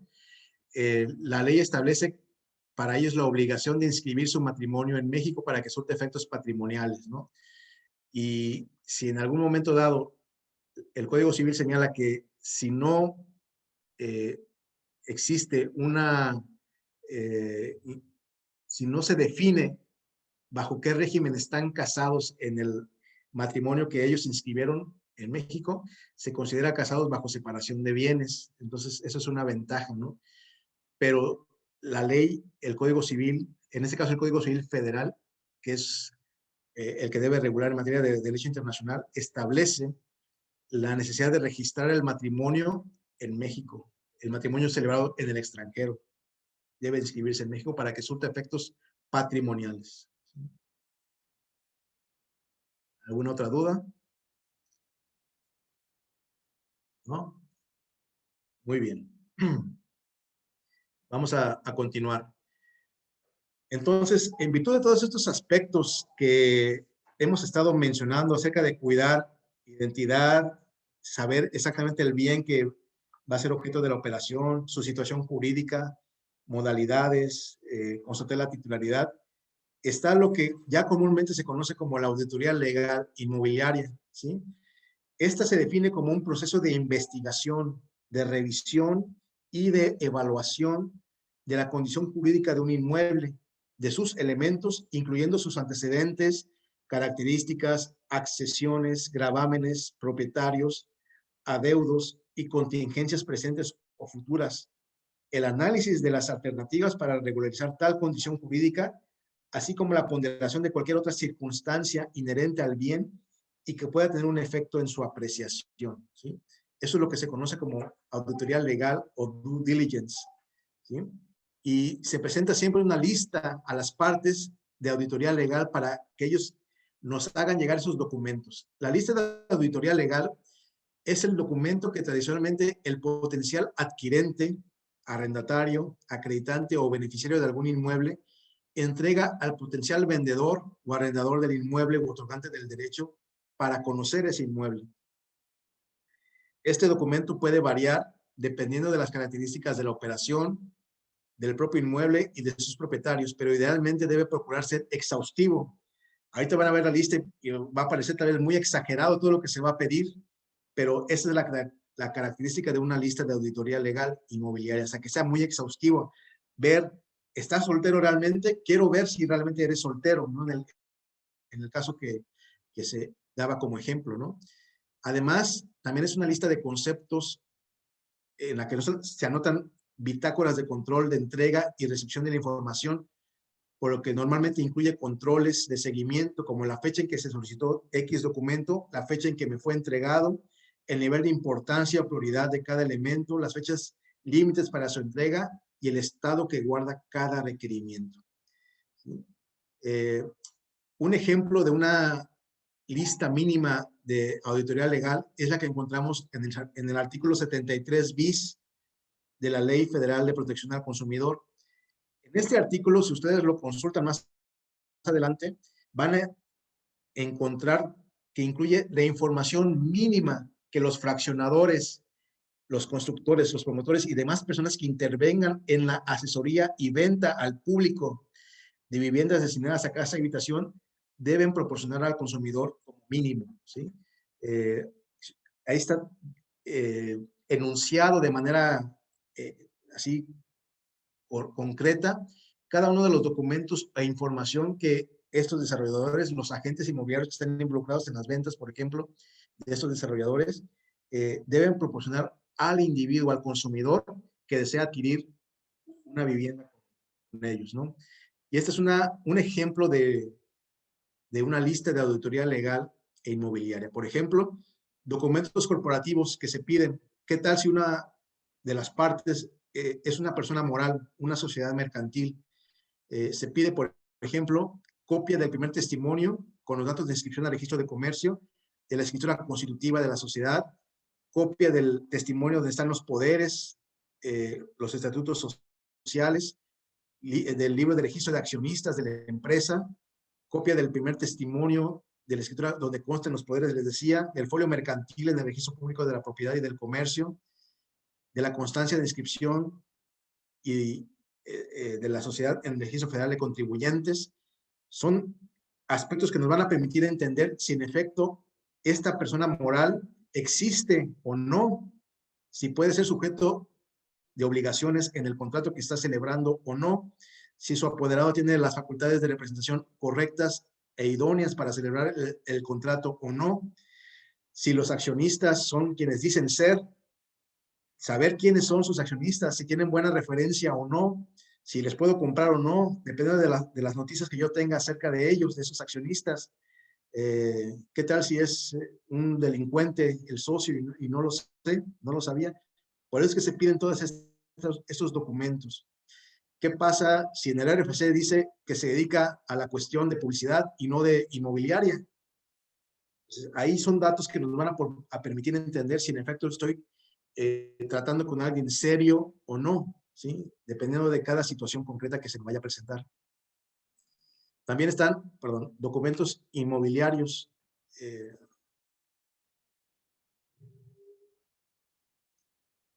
Pedimos, por ejemplo, copia del primer testimonio de la escritura pública que contenga el título de propiedad del inmueble, su constancia de inscripción al registro público de la propiedad, copia de los documentos en los cuales constan los antecedentes de propiedad del inmueble, ¿sí?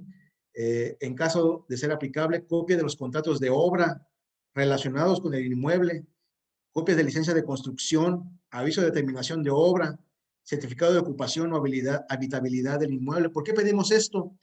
Porque ustedes lo sabrán, muchas veces se vende un inmueble, pero hay que cubrir los impuestos. ¿Cómo sé que en efecto es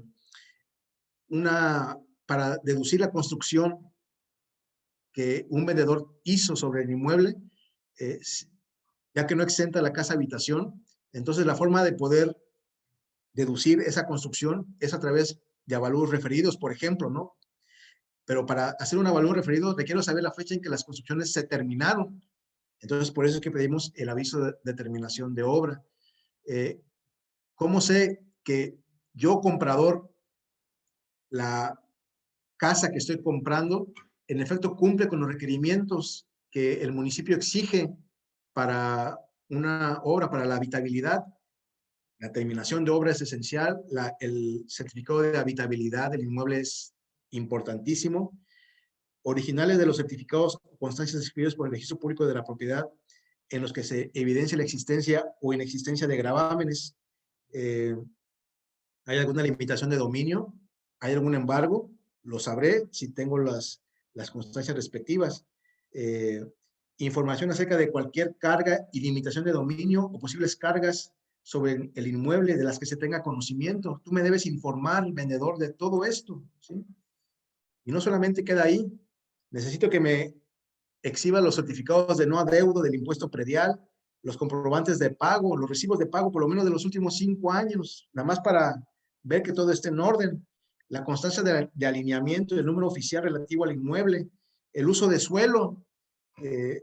Recientemente, ya algunos años, 2 años más o menos, se promulgó la Ley de Asentamientos Humanos del Estado de Quintana Roo y ahora las compraventas exigen que se indique el uso de suelo del inmueble. Todavía no se aplica o se implementa esa medida, pero no tarda mucho en que ya las escrituras de compraventa de inmuebles indiquen cuál es el uso de suelo del inmueble y por eso se piden ya estas constancias. En Chetumal, por lo menos, ya se está haciendo. Aquí todavía no llegamos a eso, pero no tardamos mucho en equipararnos a Chetumal, por ejemplo, al municipio de Otompe Blanco, ¿sí?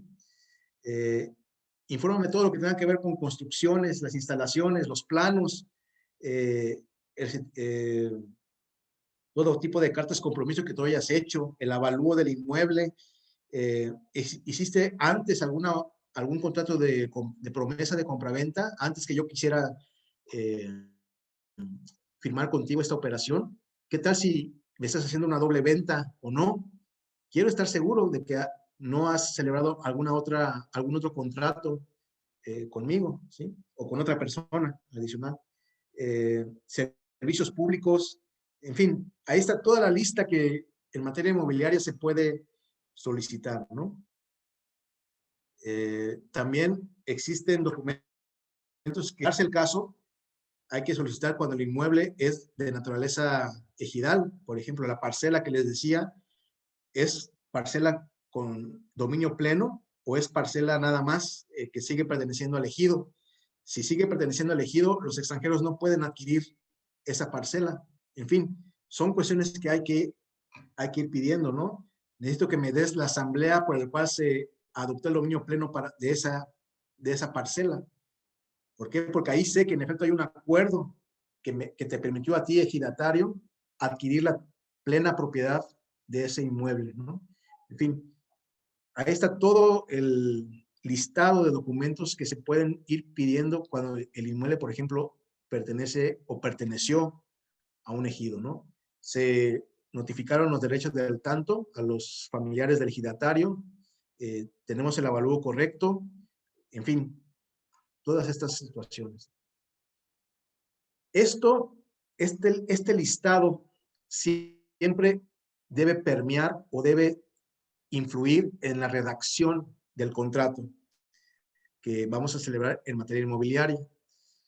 Aquí les muestro ejemplo de declaraciones y cláusulas que por lo general se ponen en un contrato en materia inmobiliaria. Por ejemplo, cuando en una declaración hablamos de la constitución de la sociedad y la identificamos con el nombre, con el domicilio de la empresa, con el capital, el administrador, etcétera, estamos proponiendo, o el objetivo de poner esta clase de disposición es para probar o demostrar que la parte contratante existe en el derecho, ¿sí? Es un elemento de probar la capacidad y establecer que no existen vicios en una de las partes para integrar el contrato.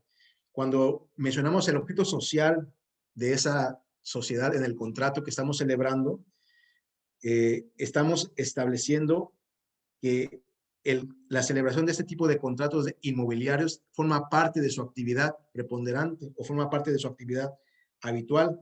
Cuando hablamos del poder y citamos los datos de ese poder y verificamos que en efecto son suficientes, con esto estamos señalando que quien representa a la empresa cuenta con facultades suficientes para celebrar el contrato, ¿sí? Cuando decimos que no se requieren autorizaciones internas del Consejo de Administración o de una asamblea, es porque a veces hay limitantes en el ejercicio del poder del apoderado o del administrador. Muchas veces se pone en las sociedades que el poder para actos de dominio únicamente se podrá ejercer cuando exista autorización otorgada por la asamblea al administrador para que él pueda llevar a cabo el acto. Entonces, por eso es que ponemos ese tipo de detalles, ¿no? Si existe o no ese tipo de limitantes.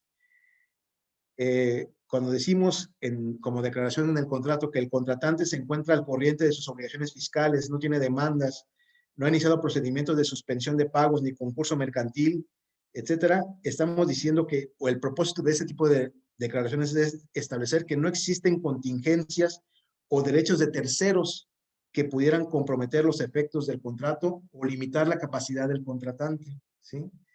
Cuando decimos que no se contraviene ninguna obligación previamente contraída y por lo tanto que no da lugar a incumplimientos de ninguna especie, perseguimos los mismos objetivos señalados en el punto 4 y 5 anteriores. En fin, cuando decimos, por ejemplo, que el inmueble está libre de gravámenes, es que no existe ninguna limitación al derecho que quiero yo obtener por parte del vendedor, ¿sí?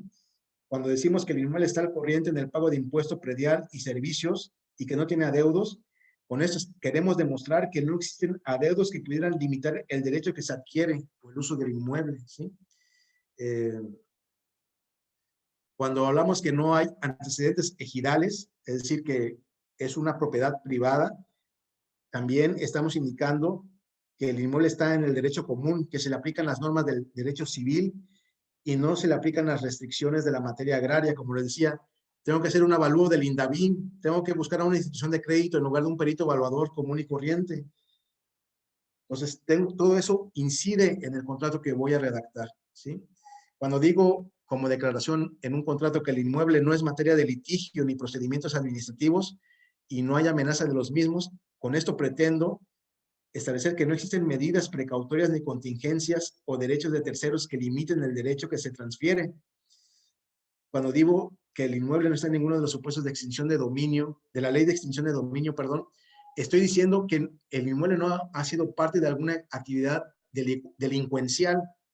Entonces, no se me aplica esas disposiciones de la ley de extinción de dominio. Cuando digo que, por ejemplo, el inmueble no constituye fuente de trabajo, quiere decir que ahí no había trabajadores que me puedan luego demandar o demandar al vendedor y que señalen como fuente de trabajo el lugar que estoy comprando como inmueble, ¿no? Entonces, me van a embargar la Junta de Conciliación, ¿no? Porque ya me cercioré de que ahí no había trabajadores por parte del vendedor, ¿no? El inmueble se encuentra en cumplimiento de la reglamentación a que está sujeto, por ejemplo, de un condominio o de un fraccionamiento. Les decía, hay arrendatarios en un departamento sujeto al régimen de condominio que les deba yo notificar de la venta para que ellos puedan ejercer su derecho de preferencia a comprar el departamento. Todo esto incide en la redacción de un contrato como es el de materia inmobiliaria, ¿sí?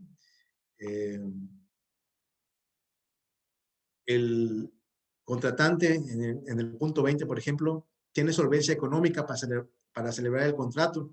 Es decir, el contratante tiene la capacidad patrimonial y los medios para cumplir las obligaciones que contrae, ¿sí? Más adelante hablamos del objeto, ¿no? Establece el objeto principal del contrato. ¿Qué quiero hacer? ¿Vender? ¿Otorgar fideicomiso? ¿Arrendar, inclusive? La contraprestación es muy importante. Establece el precio. ¿Cuál es el intercambio que voy a hacer por el bien inmueble? ¿Va a ser en dólares? ¿Va a ser en pesos? ¿Tipo de cambio?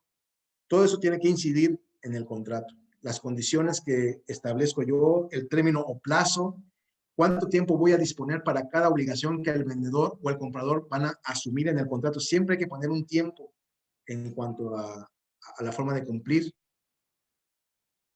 Evicción y vicios ocultos. El enajenante o vendedor asume su responsabilidad de que en caso de que el comprador sea privado de todo o parte de la propiedad del inmueble, él va se va a obligar al saneamiento, es decir, va a responder por los daños y perjuicios causados al comprador, ¿sí? Casos fortuitos o fuerza mayor, ¿sí? Tengo que ver si va a haber algún elemento que no me vaya a permitir cumplir en el tiempo pactado por este tipo de causas, ¿sí? Casos de incumplimiento, casos de terminación anticipada, daños y perjuicios o penas convencionales. En caso de no cumplir, ¿qué penas o qué multas voy a imponer al incumplido?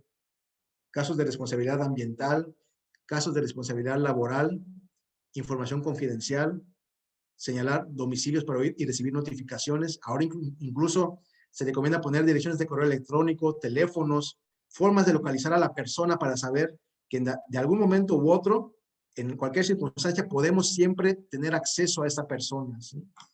Derechos aplicables y jurisdicción en la materia, ¿sí? Estos son, a grandes rasgos, cláusulas y declaraciones que ponemos siempre en materias de contratos que celebramos, ¿sí? Los documentos que pidamos se reflejan necesariamente en los contratos que elaboremos y con esto buscamos siempre que las partes, sobre todo la parte compradora, sea protegida ante un eventual o posible fraude, ¿sí? Por último, para concluir la presentación, la exposición, vamos a pasar a una serie de consejos que el Colegio Nacional del Notariado Mexicano establece para que las partes lo sigan, ¿sí? En primer lugar, el primer gran consejo es que busquen la asesoría de un notario. Antes de firmar cualquier contrato o comprometerse a la compra de cualquier forma, contacta a tu notario de confianza, ¿sí? Nosotros podemos asesorarles en todas estas cuestiones que ustedes han visto. Revisemos siempre la situación jurídica del inmueble, como ya lo constatamos, ¿no? ¿Qué tipo de inmueble es? ¿Tiene propiedad? ¿Es propiedad privada? ¿Es propiedad ejidal? ¿Régimen de condominio? ¿Fraccionamiento? ¿Solar urbano? ¿Qué tipo de inmueble es el que pretendo formalizar? ¿Sí? Siempre revisemos la situación jurídica del inmueble. Asegurémonos de que los agentes inmobiliarios sean auténticos y confiables. Qué mejor que ustedes que cuentan con la certificación de AMPI, pues pueden presentarle esto a sus clientes, ¿no? Que ustedes conocen y pueden tratar y averiguar y exigir documentos que tengan que ver con la situación jurídica de un inmueble, que sepan qué revisar en un contrato, si lo que dice un contrato está respaldado por documentos adecuados que les permitan a ustedes constatar toda esta situación acerca de un inmueble o no. Investiga siempre, como cuarto punto, al desarrollador inmobiliario. Si vas a comprar una vivienda en una preventa, investiga si existen quejas en la Profeco por retraso en la entrega y el cumplimiento de sus compromisos. Hay un portal que ahí se indica, el burocomercial.profeco.gov.mx, donde uno puede establecer el récord de una inmobiliaria, si tiene buenos niveles de conciliación con sus clientes o no, ¿sí? Investiguemos, siempre quién es el que vende, ¿no? ¿Qué pauta, qué fama tiene frente a los clientes? ¿Sí? Busquemos en internet, busquemos siempre algo que nos dé indicios de con quién estamos tratando como vendedores en este caso, ¿sí? Asegurémonos de la identidad del vendedor. Pidan ayuda a su notario. Les decía el sistema que compartimos con el INE, ¿sí? Nosotros podemos corroborar sobre todo esta identificación oficial, que es la más usada, si está vigente o no, ¿sí? Nosotros podemos tener el acceso al sistema del INE. Nosotros tenemos acceso al Registro Nacional de Poderes. Podemos determinar si una persona física que otorgó un poder de dominio, en efecto, ese poder que él otorgó está inscrito o no en el Registro Nacional de Poderes. Nosotros como notaría tenemos la obligación de que todos los poderes otorgados por personas físicas en materia de actos de dominio deben inscribirse en este Registro Nacional de Poderes. Podemos constatarlo o revisarlo inclusive por ustedes. Tengamos cuidado con la adquisición de terrenos vacíos que no tengan construcción. Son los favoritos de los defraudadores. Investiga cómo, cuándo y bajo qué circunstancias adquirió tu vendedor. Haz todos los pagos con cheques para abono en cuenta, ¿sí? No hagas cheques al portador, no hagas cheques, bueno, rápido, no. Todo para abono en cuenta, que vaya directamente, necesariamente que depositarse a la cuenta del vendedor. Si no, puedes ser causa de algún fraude por parte de alguna otra persona, ¿sí? Asegúrate de que haya una oficina, algún lugar, alguna casa en donde el vendedor pueda ser localizado, ¿sí? Siempre. Comprueba el estado real del inmueble. Lleva un especialista que pueda revisar el estado de las tuberías, el cableado eléctrico y las instalaciones de gas para evitar vicios ocultos. Esto es antes de la compraventa. Durante la compraventa, escritura lo antes posible. Me ha tocado clientes que celebraron su contrato privado y después de 6 o 7 meses quieren escriturar y no localizan al vendedor por ningún motivo. Entonces, si vas a escriturar, si vas a querer tener ya la propiedad plena de un inmueble, no te esperes. Hazlo lo más pronto posible y por lo tanto, ten localizable siempre al vendedor que te está ofreciendo el inmueble que quieres adquirir. Utiliza formas de pago seguras. Las transferencias o cheques certificados son las formas más seguras para llevar a cabo una operación. También últimamente se está acostumbrado a llevar el pago a través de agentes escrow, que son los depositarios, ¿verdad? Que por instrucciones del vendedor o comprador le informan que ya se hizo una operación y que puede ya transferir las cantidades que como precio se ha pactado a favor del vendedor, ¿sí? Y también a las comisiones que los agentes inmobiliarios deben cobrar por su gestión en sus servicios, ¿no? Entonces, todo eso ayuda a que no haya ningún tipo de fraude o mal arreglo en este tipo de transacciones. Después de la compraventa, ocupa el terreno o el inmueble. No lo dejes desocupado, bardéalo, haz lo que tengas que hacer, poner rejas o lo que sea, pero no lo dejes a la intemperie, ¿sí? Siempre cuídalo, porque dejar desocupado un terreno por largo tiempo incrementa el riesgo de verlo sujeto a un fraude. Pues hasta aquí llega mi exposición. Es tal vez mucha información, pero espero haber sido claro y que sea práctico para ustedes. Estoy dispuesto ahorita para cualquier tipo de preguntas que quieran hacer. Adelante, los escucho con mucho gusto.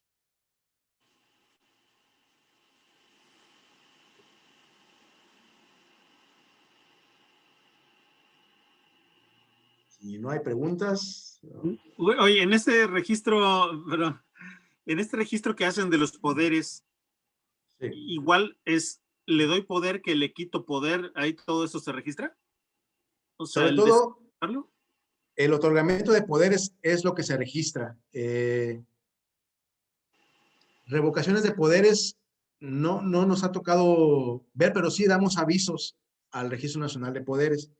Pero lo que más consultamos, sobre todo lo que nos permiten en el Registro Nacional de Poderes verificar, es que en efecto el poder que nos hayan exhibido para una operación de compraventa, por ejemplo, esté inscrito, sobre todo el de personas físicas, ¿sí?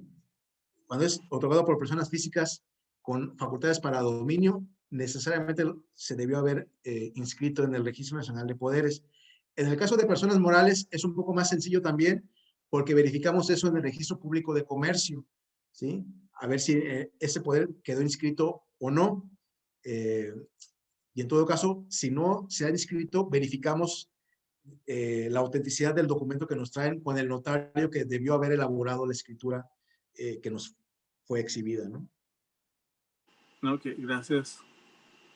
Pero en el caso de una revocación, o sea, digamos que verifican, bueno, que obviamente que sí es con el notario, que efectivamente sí existe ese poder, pero si en el momento en que se hace una operación ya se hizo una revocación, no, o sea, no hay manera por parte de los notarios para identificar si efectivamente sigue vigente un poder y digamos, si eventualmente al mes pasa algo y entonces ya cuando se hace la verificación y efectivamente ya un poder ya es nulo, antes de que, digamos, se hiciera una transacción, ¿cómo procede?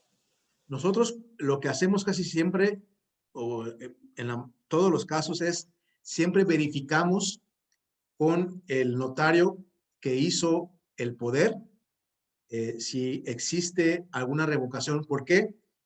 Bueno, primero verificamos si está vigente y si existe alguna revocación.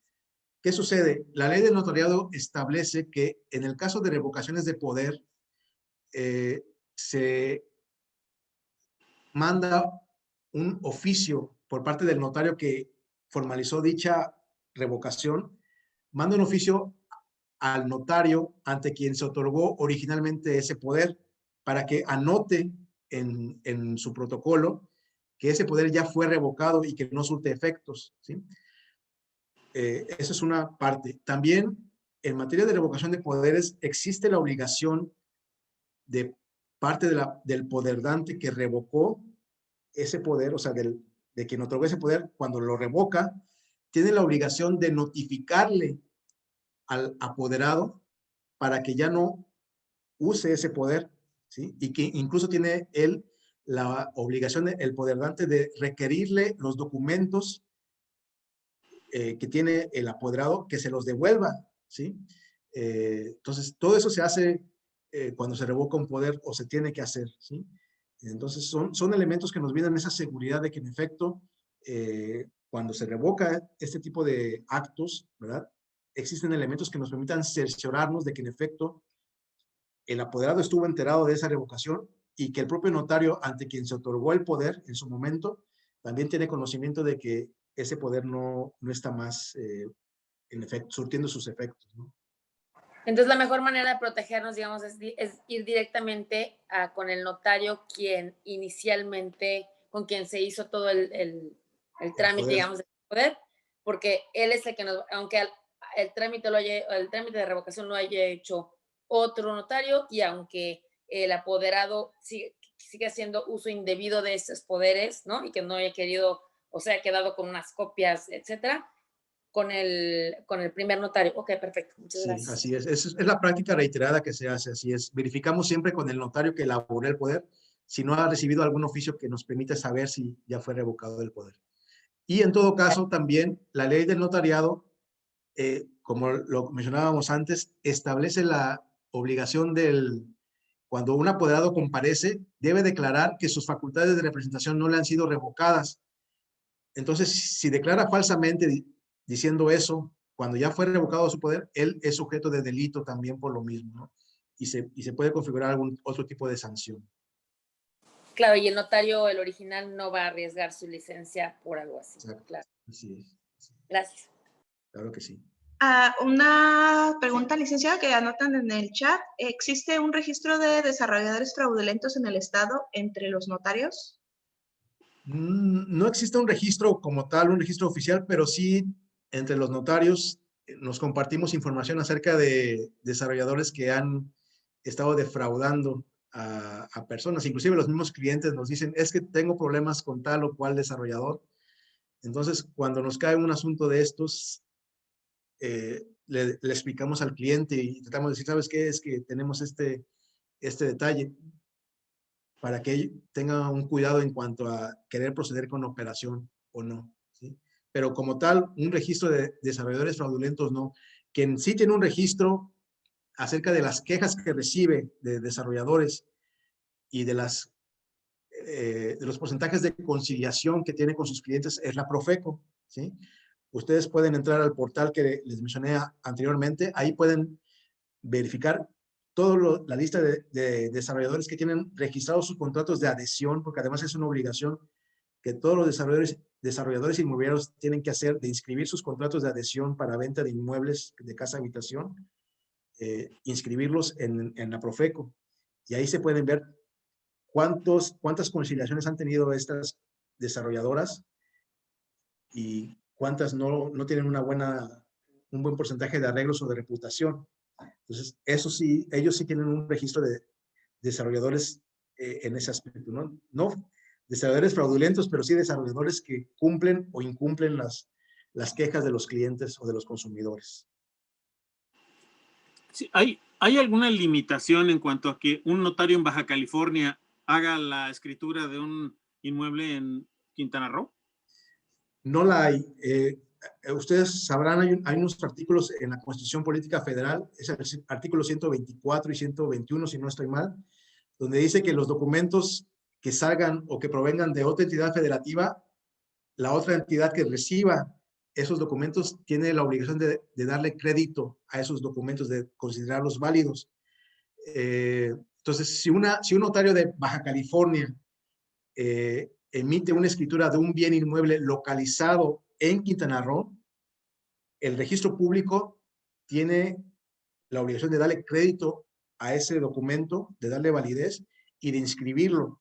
Lo que el notario de Baja California, por ejemplo, no puede hacer es venir a Quintana Roo, tener una oficina en Quintana Roo y aquí hacer escrituras de su propia notaría, porque eso está penado por la ley del notariado, no se puede hacer, no puede dar fe de hechos, no puede ejercer su función pública de dar fe aquí, tiene que hacerlo en su adscripción, que es en Baja California. Lo mismo, por ejemplo, con los notarios de Yucatán, ¿sí? Aunque aquí ellos no respetan la ley, ellos tienen muchas oficinas en Quintana Roo operando ilegalmente y entonces hemos tratado de descubrirlos y ya hay algunas medidas legales en contra de ellos, pero sí pueden en sus notarías de Yucatán, lo mismo, hacer escrituras de bienes inmuebles localizados aquí en Quintana Roo y inscribirse aquí en el registro público. ¿Y para la inscripción al registro público sí tienen que venir al Estado? Sí, se mandan los testimonios, se envían los testimonios notariales para que el registro público inscriba esos testimonios, pero eso no implica una actuación del notario como dador de fe aquí en Quintana Roo. Simplemente se envían los documentos para el trámite administrativo de inscripción en el registro público. Muy bien, gracias. Hay otra pregunta. En el caso de un desarrollador que no cumplió y vende de nueva cuenta, ¿cuál es el procedimiento? Bueno, ya veíamos que si un desarrollador no cumplió, y a pesar de que no cumplió, hace un nuevo contrato de compraventa del mismo bien que te prometió venderte a ti, eso constituye un fraude, ¿sí? Ya no es una cuestión de incumplimiento nada más, sino que ya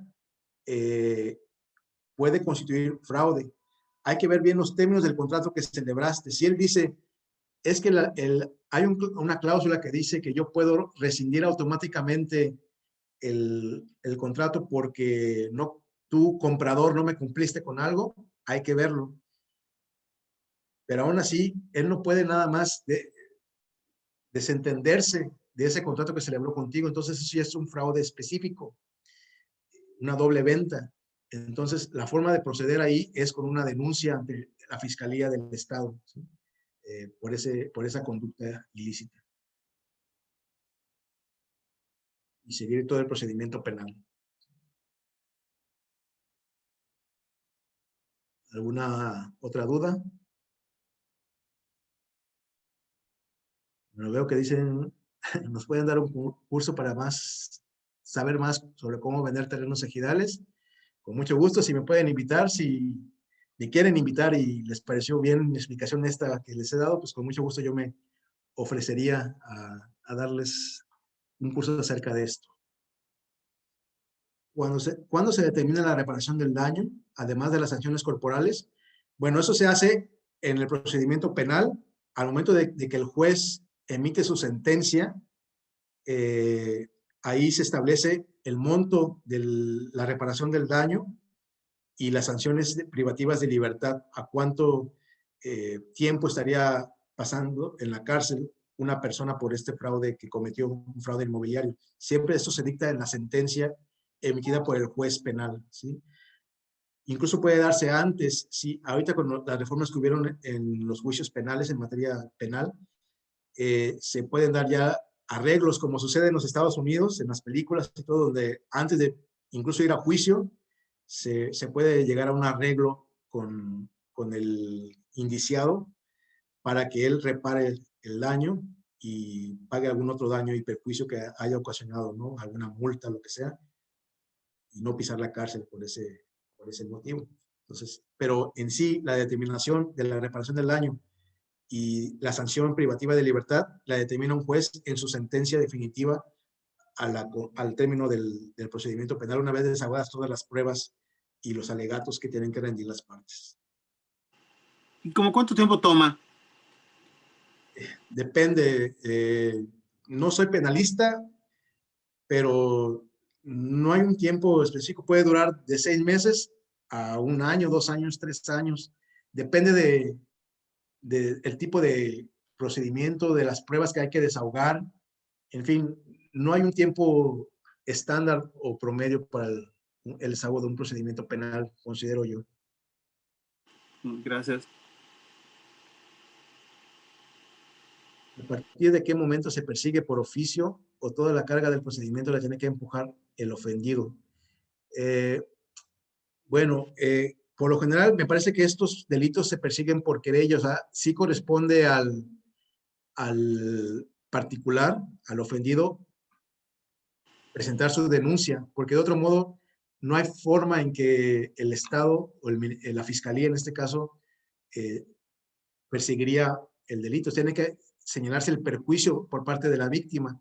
Solamente que haya una afectación al interés público, al Estado en este caso, es que aún así el Estado tiene que presentar sus denuncias, como en el caso, por ejemplo, de el exgobernador Roberto Borges. El gobierno del Estado tuvo que presentar su querella, ¿verdad? Su denuncia en contra de las situaciones que se dieron con fraudes inmobiliarios en ese gobierno.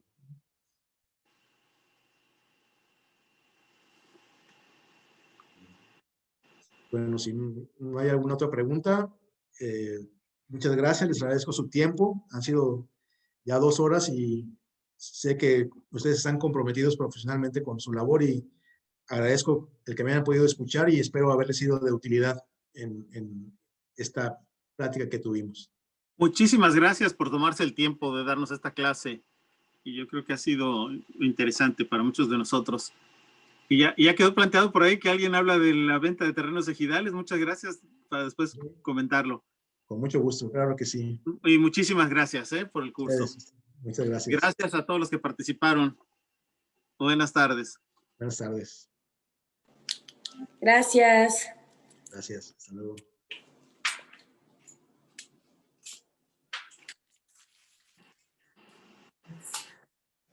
Buenas tardes, con permiso. Hasta luego, gracias.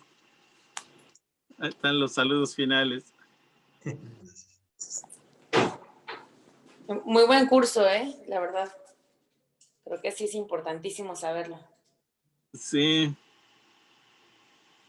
A mí me tienen todo intrigados esos de los que dicen que son solteros y pueden estar